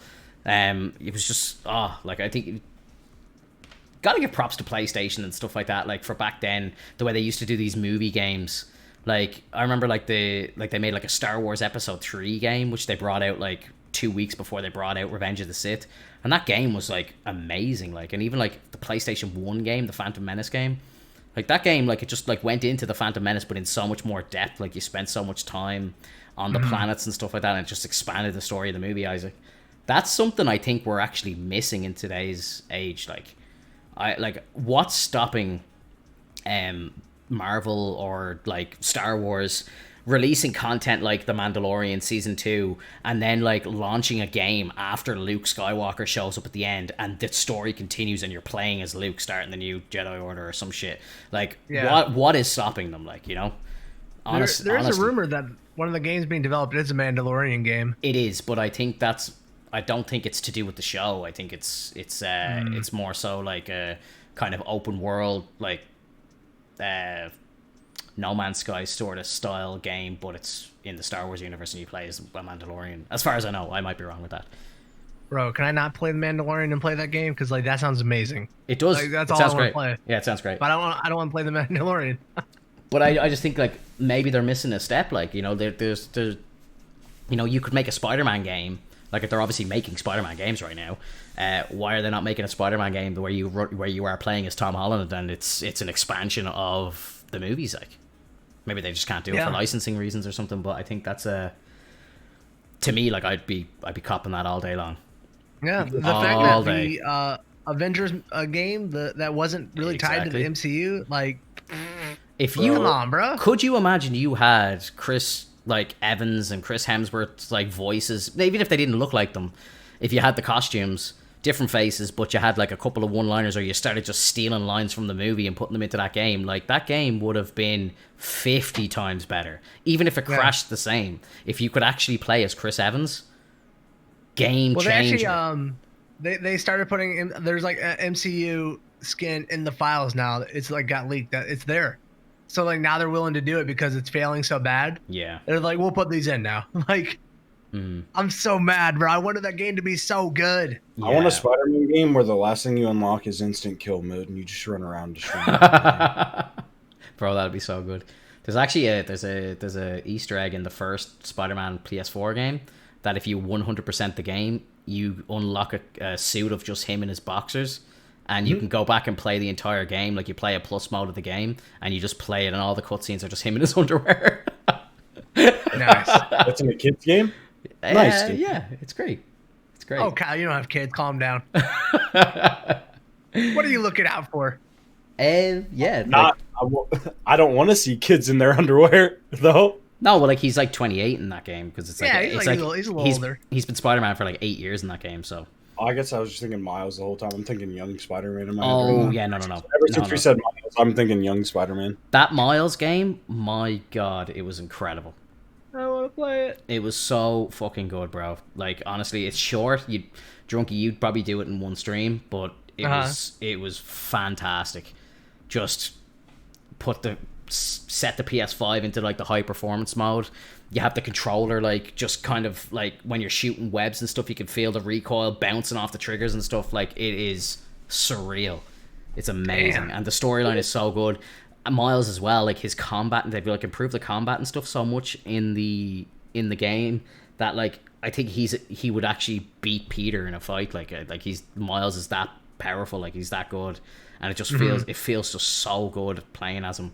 I just really wish that game was a bit longer. Like I know it's technically only a DLC to the first game, and I'd say Miles will probably be in the second game, but was it glitchy for you when you played through it?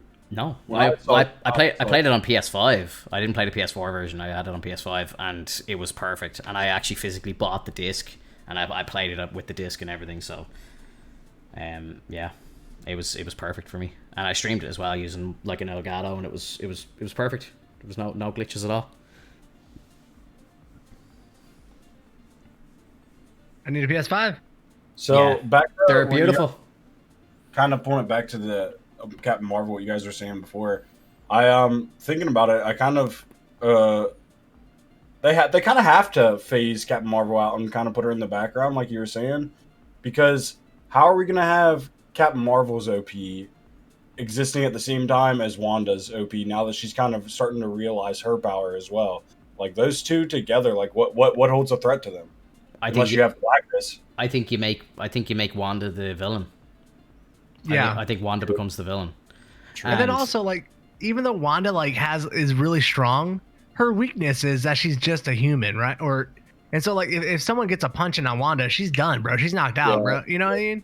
I think she's so powerful now, though, she's not getting hit. Like, she has all these force fields and shit now, so I don't think you're getting in to attack her now. Like, that's how powerful she is. I'll get in there.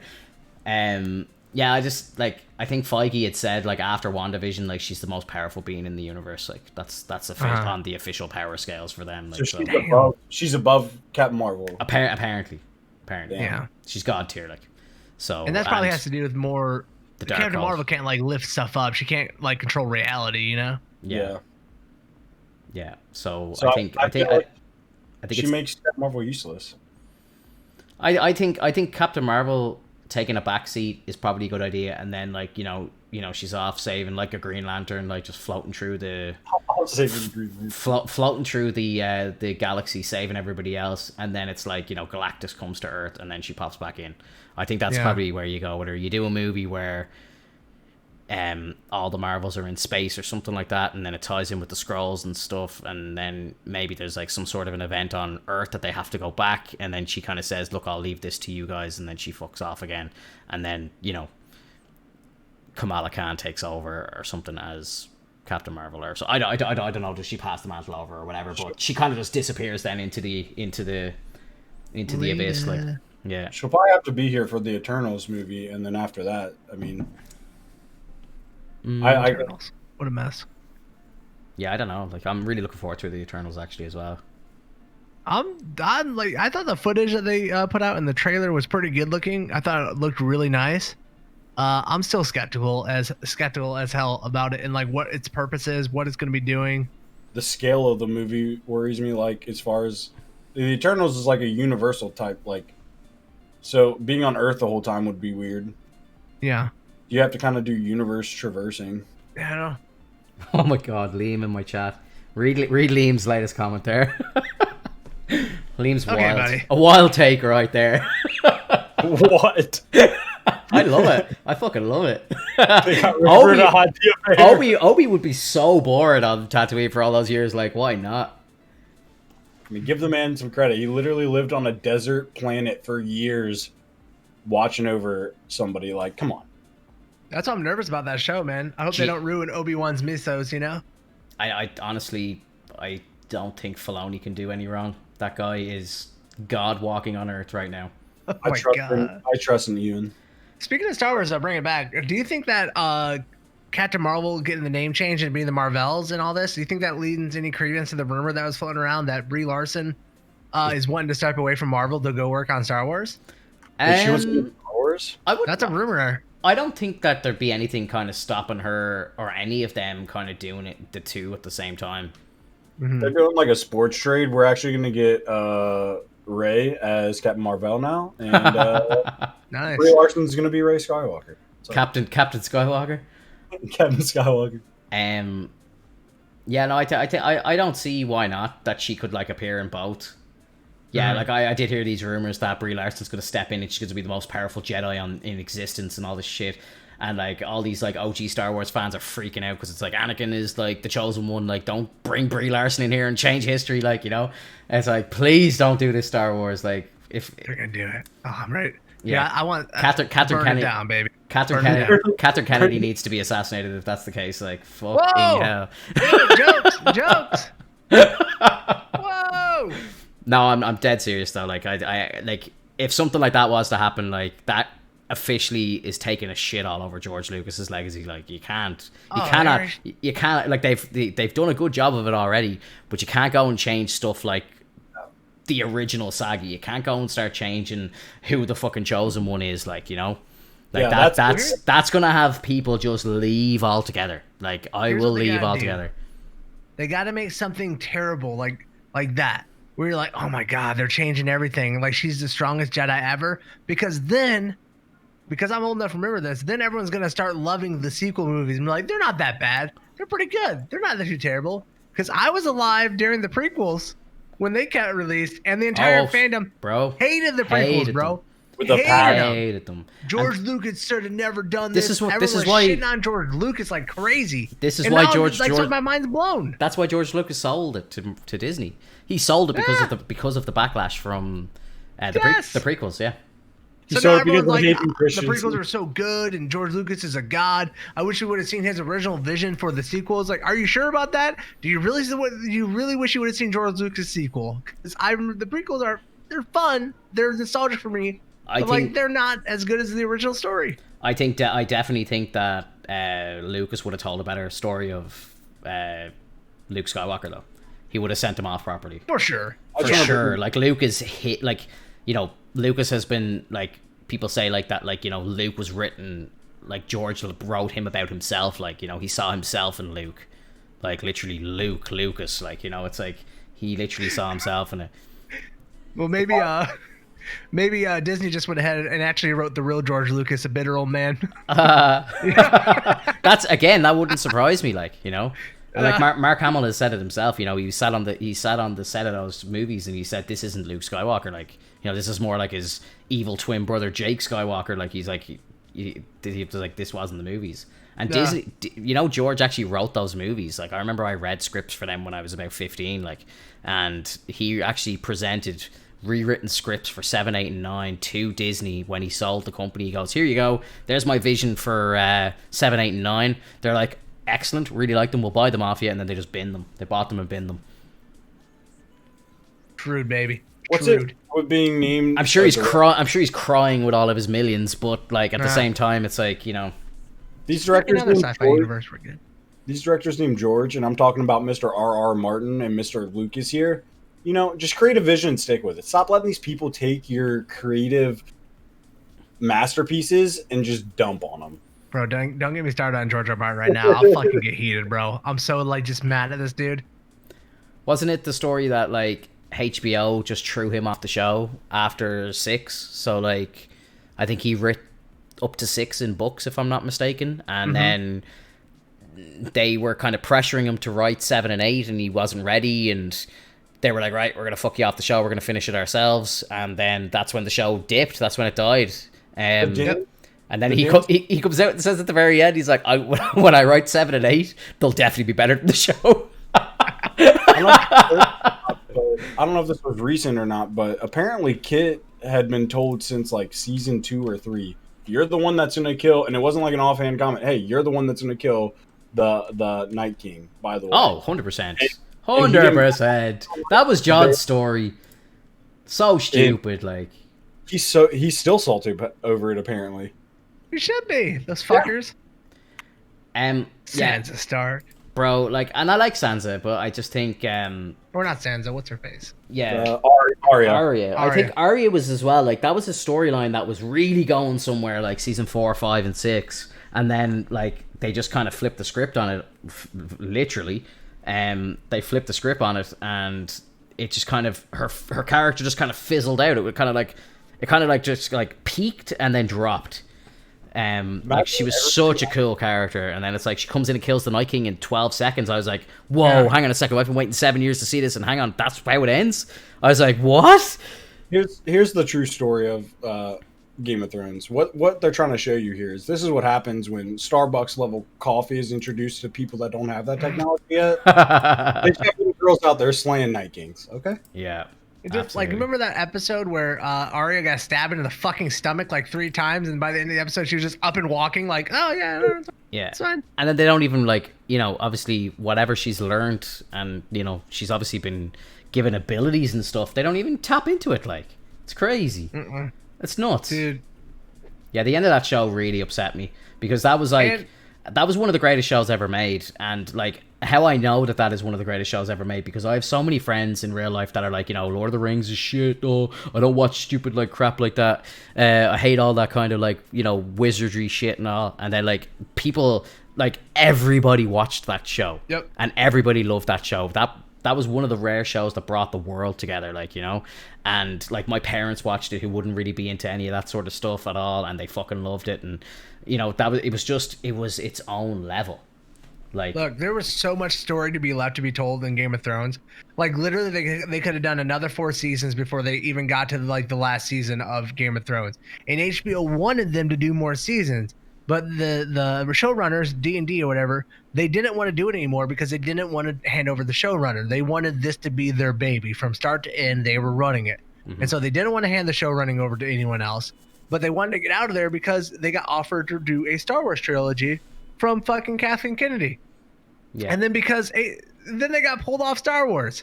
They lost the Star Wars gig after they had, like, fucked Game of Thrones over, screwed everything up on the end of the series.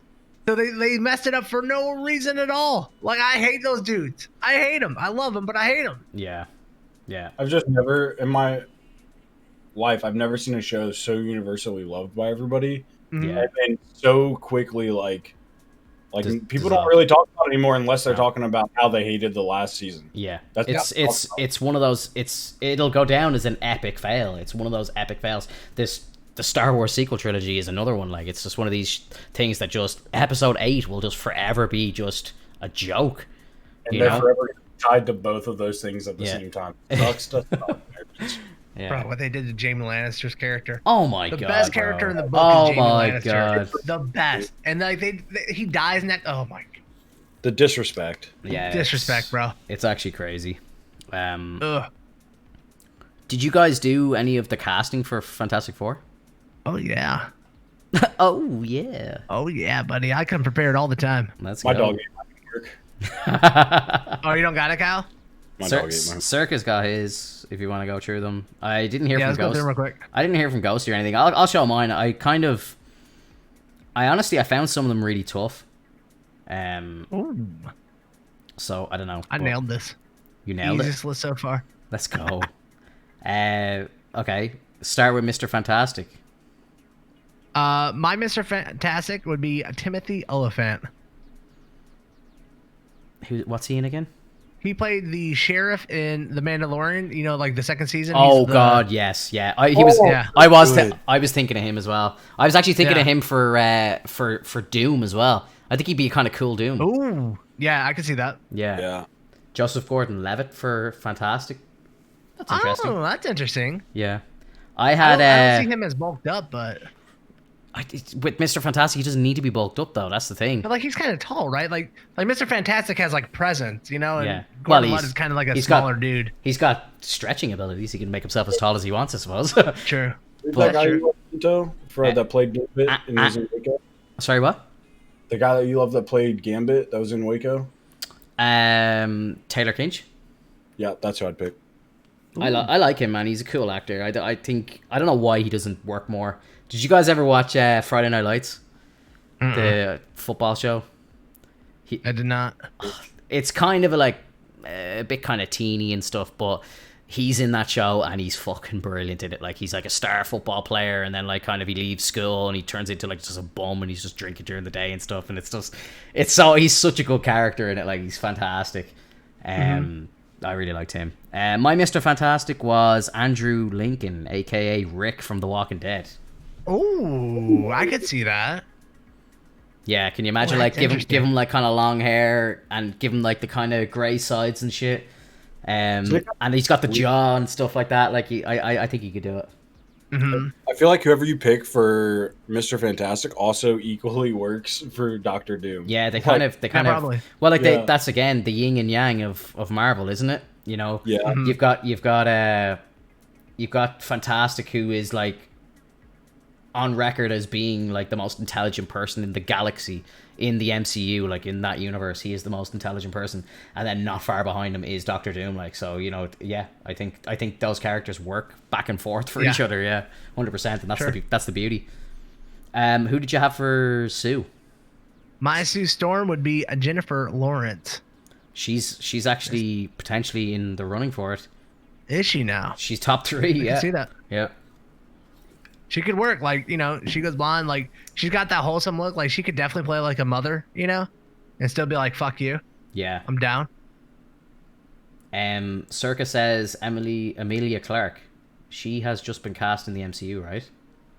Or what did she get? She's going to be in the Eternals, is she? Or what am I thinking? No.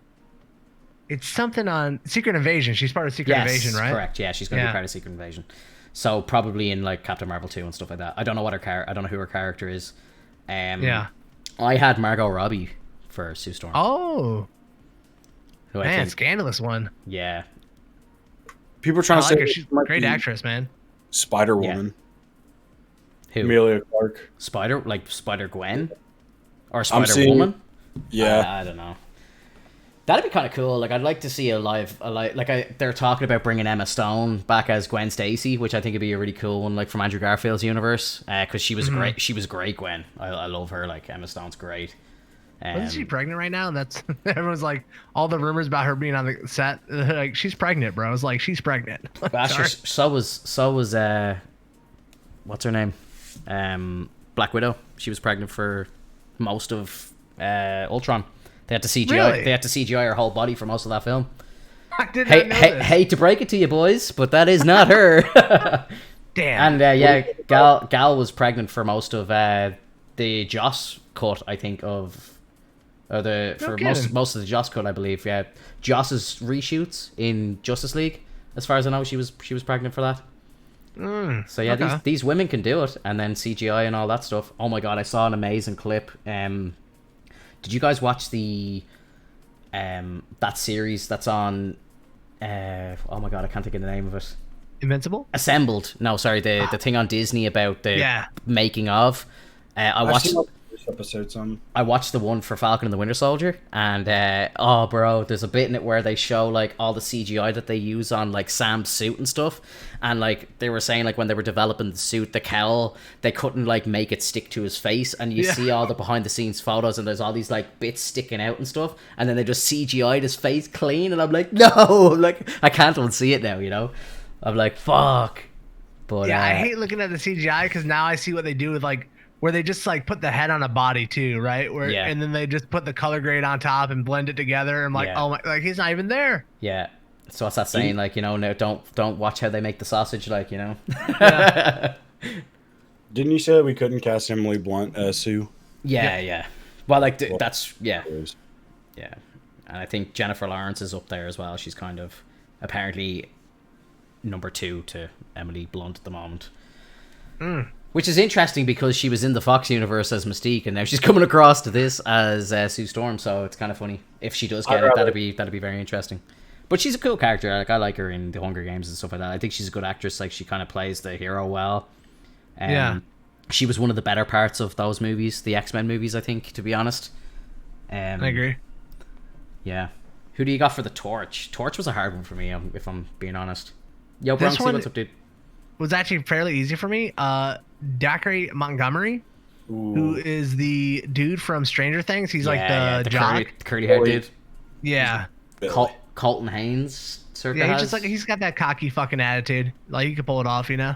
I wrote Justin Hartley because I was kind of thinking of Chris Evans in my head, and I was kind of thinking you want a kind of big, tall, jacked guy, and like he played like the original Green Arrow on Smallville and stuff, and he can play like the kind of eccentric guy and stuff like that. I think he'd be kind of cool. And then obviously he's like the biggest fucking star in the world right now because of This Is Us. So I think he would perfectly drop into the MCU right now as a hero, like because everyone in the fucking world watches This Is Us. Like women in the world just love his character in that show, and I just think now's the time. If you're getting him in, he's getting old as well, so it's like now's the time.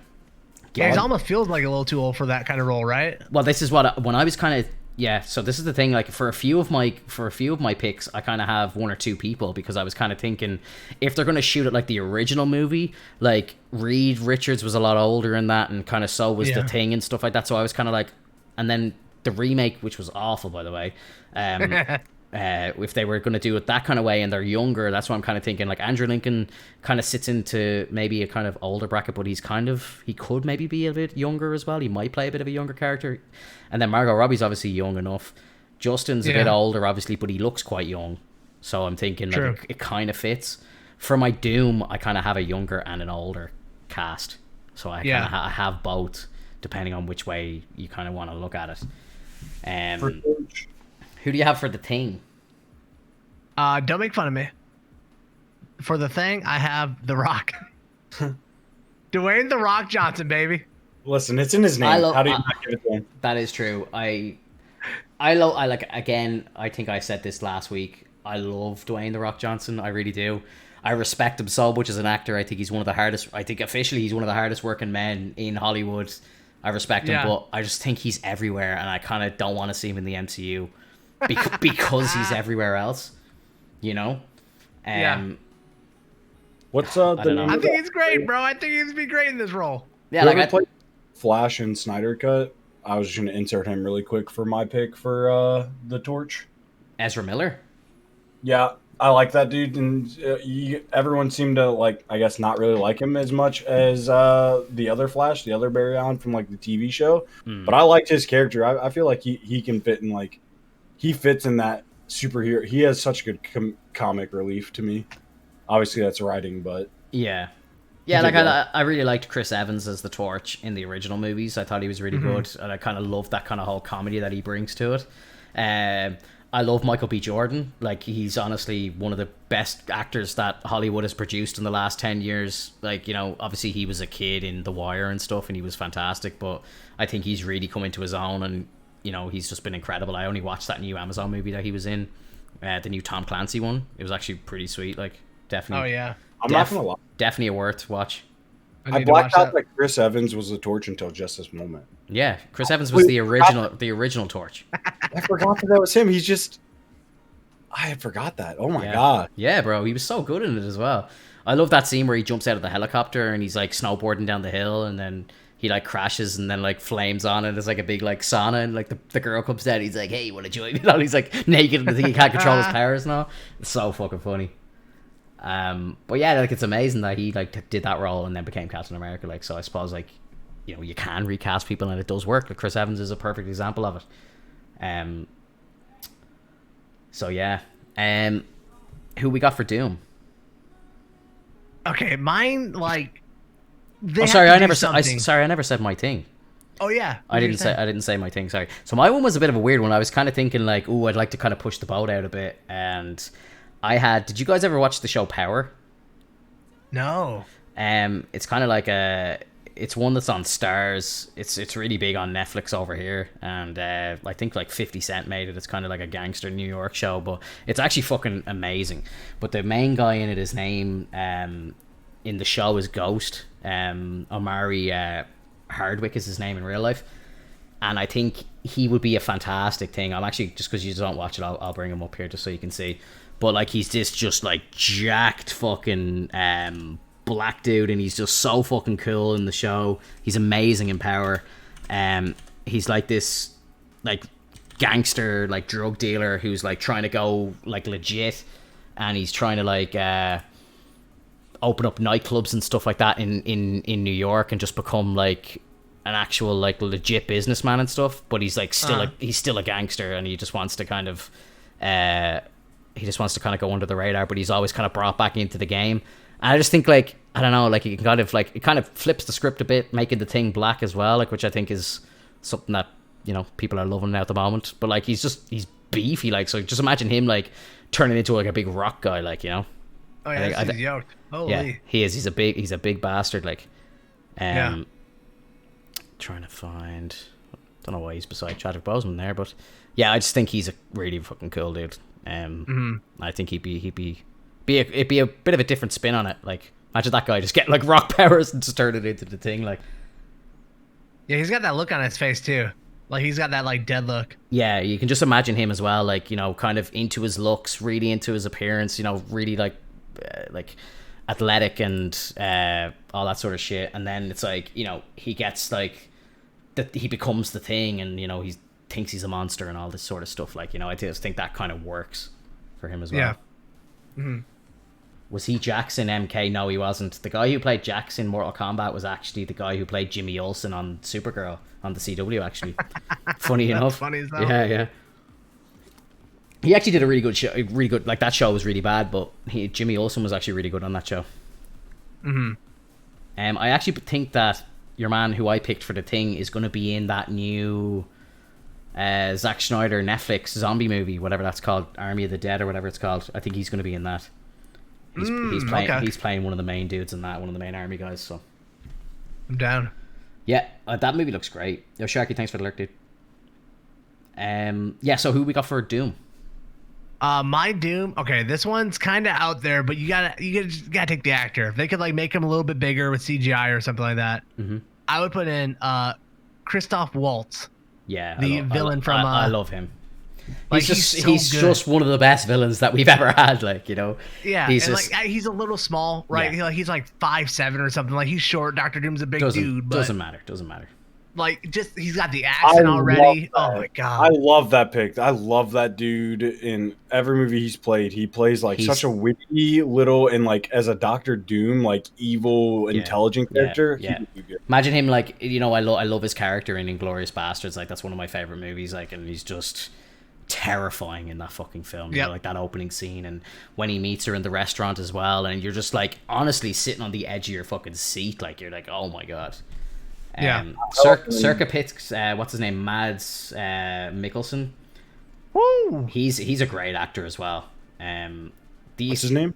Mads Mikkelsen, Miklesen. Mads. Yeah, Mads. But he plays. He plays Strange though, right? Yeah, he was. Yeah, he actually was. He was in Doctor Strange already, but he plays like Hannibal. Does he play Hannibal on that TV show? Yeah. Yeah, he's a great actor. Again, so good. Classic kind of like TV villain and stuff. I like it. Both great picks. Yeah. Who did you have? So good. Well, I sent you a tweet. You're gonna love it. I'm wearing I'm actually Bronxy. I'm wearing I'm wearing Bronxy hoodie right now. Let's go. Mixing as Hannibal. Yeah, it was insane. Absolutely. So my picks, this was one where I couldn't really decide if I wanted him to be young or old, so I actually picked both. So the younger guy, I had Cillian Murphy. Big ups my Irish fella. Yep. From Peaky Blinders. Peaky fucking Blinders. And he played Scarecrow in the Christopher Nolan Batman series as well. Great actor. Yeah. And then the older Doom, wait for it, Ben Affleck. As in, kind of like... Oh, shit! Yeah, bro. So kind of like... I kind of love that, bro. As he... Just picture him as he played Bruce in the Snyder Cut, like, but like... Or like in Batman v Superman. That kind of style. But as Mr. Doom. Fantastic after destroying shit, he's like, how about them apples? I love it. I love it, man. And I think, like, you know... I fucking hate Warner Brothers, and I hate what they're doing to DC. As a DC fan, like, it makes me sick what they're doing to DC. And I just think like actors like him, actors like Henry Cavill, they just need to move from fucking Warner Brothers, go over to the MCU and just get treated right. Get fucking put in. Yeah, come on over, guys. Welcome to the light side. Almost had Henry Cavill up as Mr. Fantastic. I think he could pull that role off. Where does Matt Damon fit in? He's already in the MCU. He just lives on Asgard. He's an Asgardian. Remember, he's an Asgardian actor. He's actually going to be in. Bro, come on. He's going to be in the 4th Thor movie already. His scene's been shot. They're doing another play. I'm ready. And what's her name? Melissa McCarthy's playing Hela. That's ridiculous. Oh, it's outrageous. Big fat Hela, like. Dude, I hope that movie isn't all like just 80s, like. I think it's going to be just a continuation of Ragnarok, and you know, to me, yeah, it works. Ragnarok was amazing. Yeah. I get nervous. I see some of the outfits they're wearing. I just don't want them to go like full on 80s nostalgia. I'm just like, oh, please. Yeah, please. It's good. You did it right. You nailed it. Let's move on, sort of thing. Yeah, like just not go overboard. Well, I think it kind of needs to be like set in the current times, right? Because like everything's kind of forced to be the aftermath of Endgame, and then you've got like Jane Foster coming back in, so it's obviously going to be in the current times. Yeah, and then obviously. True. I don't know what was meant to be happening, but wasn't Guardians of the Galaxy 3 supposed to be out before it, and now it's after it? So I don't know what the hell's going to happen there, because like at the end of Endgame, Thor goes off with the Guardians, and I would presume that his next appearance was going to be Guardians 3, but now they're filming Thor 4 before Guardians 3, so it's like, how are they going to explain that?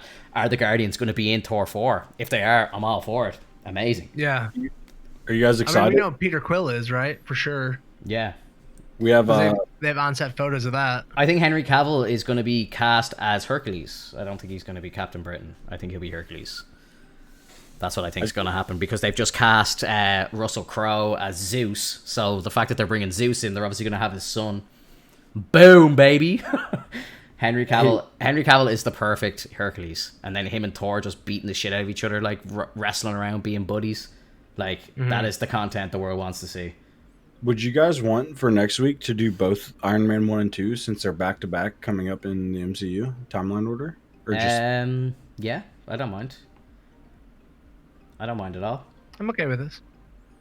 I think I'm actually so excited to rewatch Iron Man 1. I might just do that tonight. They're both kind of short as well. And Iron Man 1 is, the Iron Man 1 is incredible. Like Robert Downey Jr. is just amazing. Like in that movie, like I remember watching that movie when it first came out, and I was just like, whoa. That was kind of one of the first times I kind of looked at a character and went, holy shit, that guy's meant to play that character. Like, you know, it was one of those ones where it's just like the glove fits perfectly. You know, it's just one of those moments. It was insane. I have a problem where Thunderstruck is already playing in my head, and I haven't even started watching. I did a skydive, and when I jumped out of the plane, I had Thunderstruck playing in my head because of Iron Man. I was like, literally, like, actually, it was Shoot the Thrill, like, you know, that Iron Man 2 trailer where I was like, shoot the thrill. That was like playing in my head as I was falling out of the sky. Like, I was like, that's how much that fucking affected me. Like, that movie was so good. Like, if you were a real one, you would have put a headphone in and had like a fake Jarvis talking to you while you're skydiving. I love it. Yeah, I think Henry Cavill will play Hercules. I think they're gonna go into the whole god mythology thing pretty hard as well. Phase 4, Phase 5. I kind of didn't like the way they did Zeus and I don't know if it was Poseidon in Snyder Cut. Like, oh, that dude was jacked to the moon, man. I thought that was cool. I thought the way the powers looked out, the powers coming out. I don't know. I thought that was epic, and what annoyed me was that I didn't get to see more of it. Yeah, well, in my mind, I'm thinking if you're gonna have them, I just don't want to throw away. He throws like one thing of power. I don't know. I wanted more. It was just. And the powers looked weird coming out. It looked almost like Captain Marvel's powers coming out of Zeus's hands. I was a fan. I liked it. Loved it. Yeah, I thought it was great. That man was so jacked, it scared me a little. Yeah, I don't think they CGI'd him. That's just him. No, I saw like set photos of him, and that was him. Like, it was terrifying. His favorite movie is 300, and it shows. Yeah, he is 300. He's all 300 of them put together. All of them are abs. Yeah, I don't mind doing Iron Man 1 and 2, like a back-to-back. Like, I think it's only like 4 hours, so, you know, it should be easy to do. I'm working my way through Invincible as well, so I kind of want to for the Invincible talks till I finish the season, because I know there's an explosive last episode, and I don't want anyone in chat to kind of ruin it for me or anything. So, Can it be binged or no? they're like 45-minute episodes, so like for me, it's kind of hard to like sit down and watch 4 hours of anime. Like, it's nothing against the anime or anything, but it's just the time. Like, I can't really like sit down and watch 4 hours of TV. Like, I mean, are they released out? Oh, it's all done. It's all done. Yeah, the first season's done. It's out. It finished there last week, I think, or the week before. So I'm very late to it. You know, a lot of people were telling me about it, and I'm not really a massive anime fan to begin with. Like, I love like the DC animations, but I'm not into kind of. I kind of like Pokemon was like kind of like the last kind of Japanese style animation that I was into, and I kind of stopped watching that when I was 12. Like, so, you know, I haven't really been into the whole Japanese anime. I love like DC animation and stuff. So this is the kind of first like kind of Japanese style animation that I've really enjoyed. And maybe I just need to watch more of it, but again, it's trying to find time to do all this stuff. Like, but like Superman, you'd like One Punch Man. That's how you do an overpowered character done well. One Punch Man. I've heard this. Yeah, that's one that I think when I finish Invincible, I'll go and watch One Punch Man. Oh, is that on Netflix? Right. Is that a Netflix one? Or I don't know. It's Netflix. I think it's on Netflix over here. Because we got different shit on Netflix to you guys, but I think One Punch Man is on Netflix for us, I think. So I'll check it out. Definitely, you should. There are 7 years between the seasons, so there are probably going to be a lot of years between this season 2 and the next season, but yeah. Epic. Trying to think, is there anything else for us to talk about right now? I think we kind of covered it. I think we did. That was like 2 hours, so Jesus. Yeah. And the time flies when we're just shooting the shit being nerds. I love it. It does. I love it. You nerdy dudes. Talk about nerd stuff with your friends. Are they even your friends? Come on. It's funny because like kind of what I was saying about like Game of Thrones. Like, I've got friends who like are like big sports dudes who aren't into watching Star Wars. They think I'm a nerd and think I'm a loser for watching Star Wars in my 30s. Like, you know, it's like, fuck you. I mean, they're not wrong, but we accept each other. You know what I mean? I think in this day and age they are wrong, but we'll leave it at that. Yeah. But you know, I've been a Star Wars fan like since I was a kid. Like, before it was cool to be a Star Wars fan, I was a Star Wars fan. So it's like, you know, yeah. Yeah. And I just think like shows like Game of Thrones brought the world together, and I just love that shit. Like, and I just think, you know, now it's like we're all kind of getting on the same level, and I just think that's going to help. That's going to help all these movies and going to help TV get better and better and better.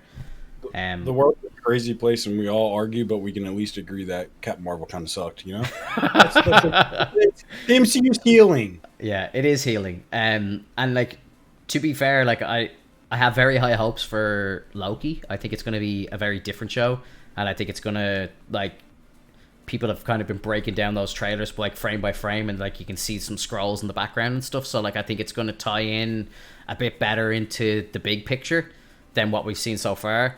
But I think Loki is the last show that they made before they started releasing stuff and before they started seeing criticisms on all the kind of fake leads and all that sort of stuff. So I think the next show is going to be the big one. I think Secret Invasion and maybe Eternals is a movie, right? Or is it a TV show? It's a movie, right? I kind of get that one mixed up. I'm kind of lost in a sense with some of the stuff. Like, I'm remembering, like, is this a movie or a TV show? I can't remember in some cases, but I think it's going to be, what's the next show? It's Secret Invasion. I think is where they're going to really, really flip the script TV wise. You know, I think that's the next TV show that's coming, and I think now they've. Is it? Am I wrong? I don't think so. I think Secret Invasion's like a ways off, to be honest. Oh no, it is, but I think it's the next Marvel TV show that they're doing. Like, I think once Loki's finished, I don't think Disney are doing a TV show for a long time. Oh no, sorry, Hawkeye in December. Yeah. And then I thought we were getting Miss Marvel before it too. Miss Marvel, I think, is like 2022. Like, I think it's going to be after like Doctor Strange and stuff like that. So it's a good bit down the line. Like, I think it's like we got earliest this time next year. The Eternals is November 5th this year. And then we get What If, but that's not really part of the What If is just kind of, it's an animated, like, you know, just kind of hanging joke out series. There. I think that'll be cool to kind of talk about, you know. They've got Oh, yeah, for sure. what if Peggy Carter was Captain America and stuff like that. That's cool. Like I want to see that sort of shit. Like Yeah, I'm really excited for the Black Panther going into outer space. That one. He yeah, takes over like Peter Quill's role, you know? Like Yeah, that is yeah, to me, yeah. I'm like, dude, that's gonna be fucking wild. yeah. I don't. Nothing And excites sad. more than Doctor Strange in the Multiverse of Madness. Like, oh my gosh. Like I think like genuinely like I'm so excited for Spider-Man 3 and Doctor Strange because they're all kind of it's the one story, and I think Loki is going to start this story. I think Loki's like dipping into like the kind of branches of time and stuff like that, like as we've seen in the trailer. So I think we're going to start seeing different timelines now in Loki, and then we're going to have a proper taste for it, and then December's going to hit and Spider-Man's going to absolutely melt minds. It's going to be incredible. Dude, that I feel so bad for that movie. Like it's got such hype riding on it, you know? I just even think like not to like be blowing it out of proportion, but the stuff that we've heard that is 100% happening, like Willem Dafoe returning, Alfred Molina, Jamie Foxx, what's her name, Emma Stone's character. Like you can't have all of these characters appear and then not have the Spider-Men show up as well. It just doesn't make any sense. Yeah. And then they're definitely going to do like an after credit scene where you see Miles Morales for the first time, and then we've got a live action fucking Spider-Verse. It's all coming, bro. It's all happening. I'm dying. Look at Vin in chat. Steve Rogers is a zombie. It's gonna be What If. It's gonna be good. They're doing Marvel Zombies in it, bro. What If is gonna be so good. Yeah, What If is going to be crazy. And then I think that they could just do like some really cool shit like that in like Doctor Strange. I've heard like kind of insider talks of what they're trying to do in that film, and like he's going to start like hopping around different multiverses and stuff, and he could easily jump into a reality where like Steve Rogers is a zombie, like why not, like, and just have him pop in for 2 minutes and try to eat somebody, and then he just goes whoop, off we go on to the next one, like and it's just like shit like that is just so cool to me. Like I just love that they can do all that. For some fanfare, we get like him visiting some of those 14 million possibilities just randomly in that. Exactly. Like, there's rumor that he's going to Hugh Jackman's Old Man Logan universe. Bro, if he walks into the bar and like fucking Wolverine just like fuck off, Yeah. I'll lose it, dude. I'll lose it. Yeah. and walks away.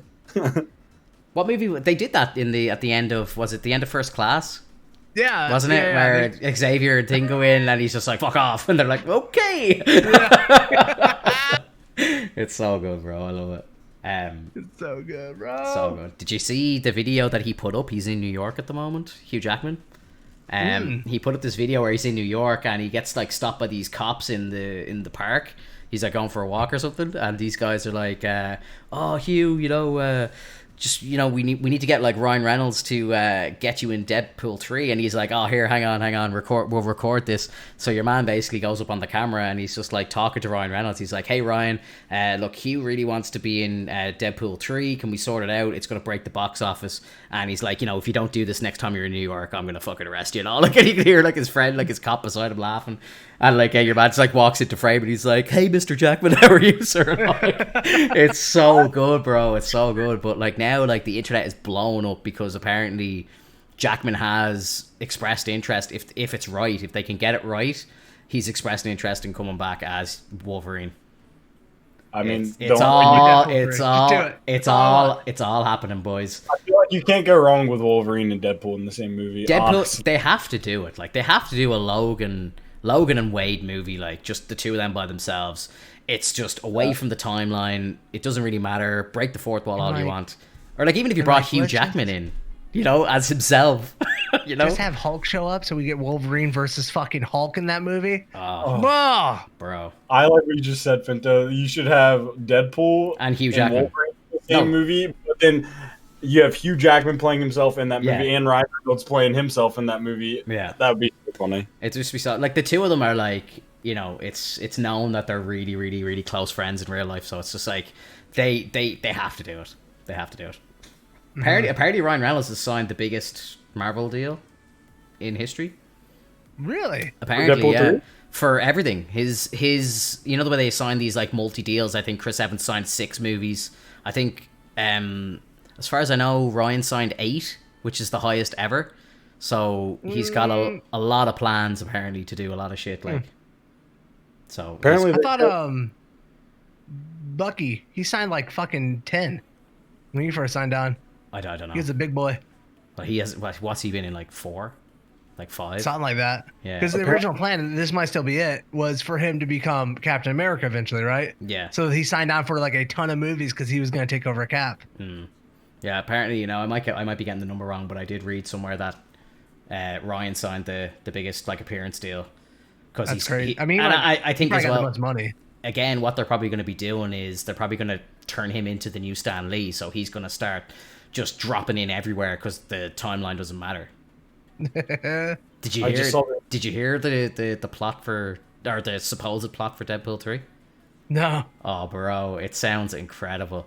So you know the way at the end of Deadpool 2, Ryan Reynolds grabs Cable's time traveling tech and goes back. He just goes back and saves his girlfriend. He's like, "Fuck this! I'm going back. I'm saving her." And then he just erases everything in the entire movie.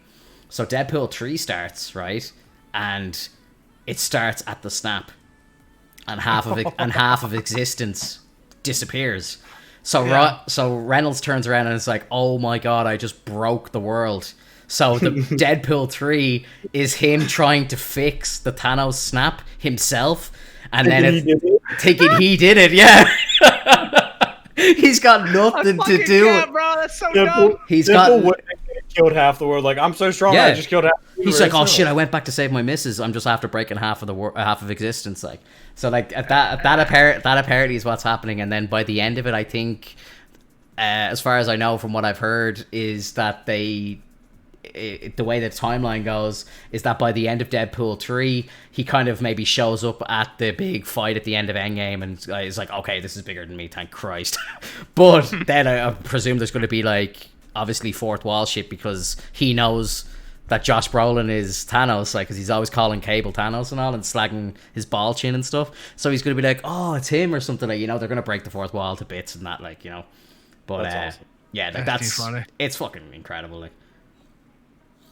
It's hysterical, bro. We need that shit. Yeah, honestly, I like anything that like Ryan Reynolds will do is just gold to me. Like, I love him as an actor, and I loved him long before Deadpool as well. Like, like I've followed his career for a long time. Like, so to me, like, he's always just been so fucking funny, and he can't do any wrong in my eyes.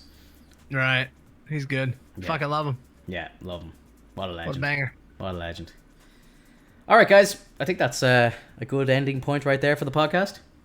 Thank you very much, as always, every week, dudes.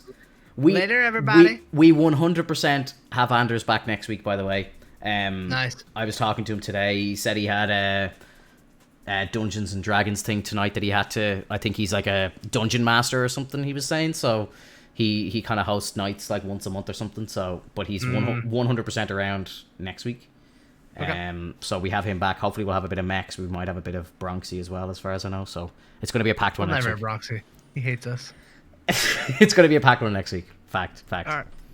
All right, guys. Sounds good, brother. Yeah. Thank you very much, my guys. Bye-bye. See ya. Peace.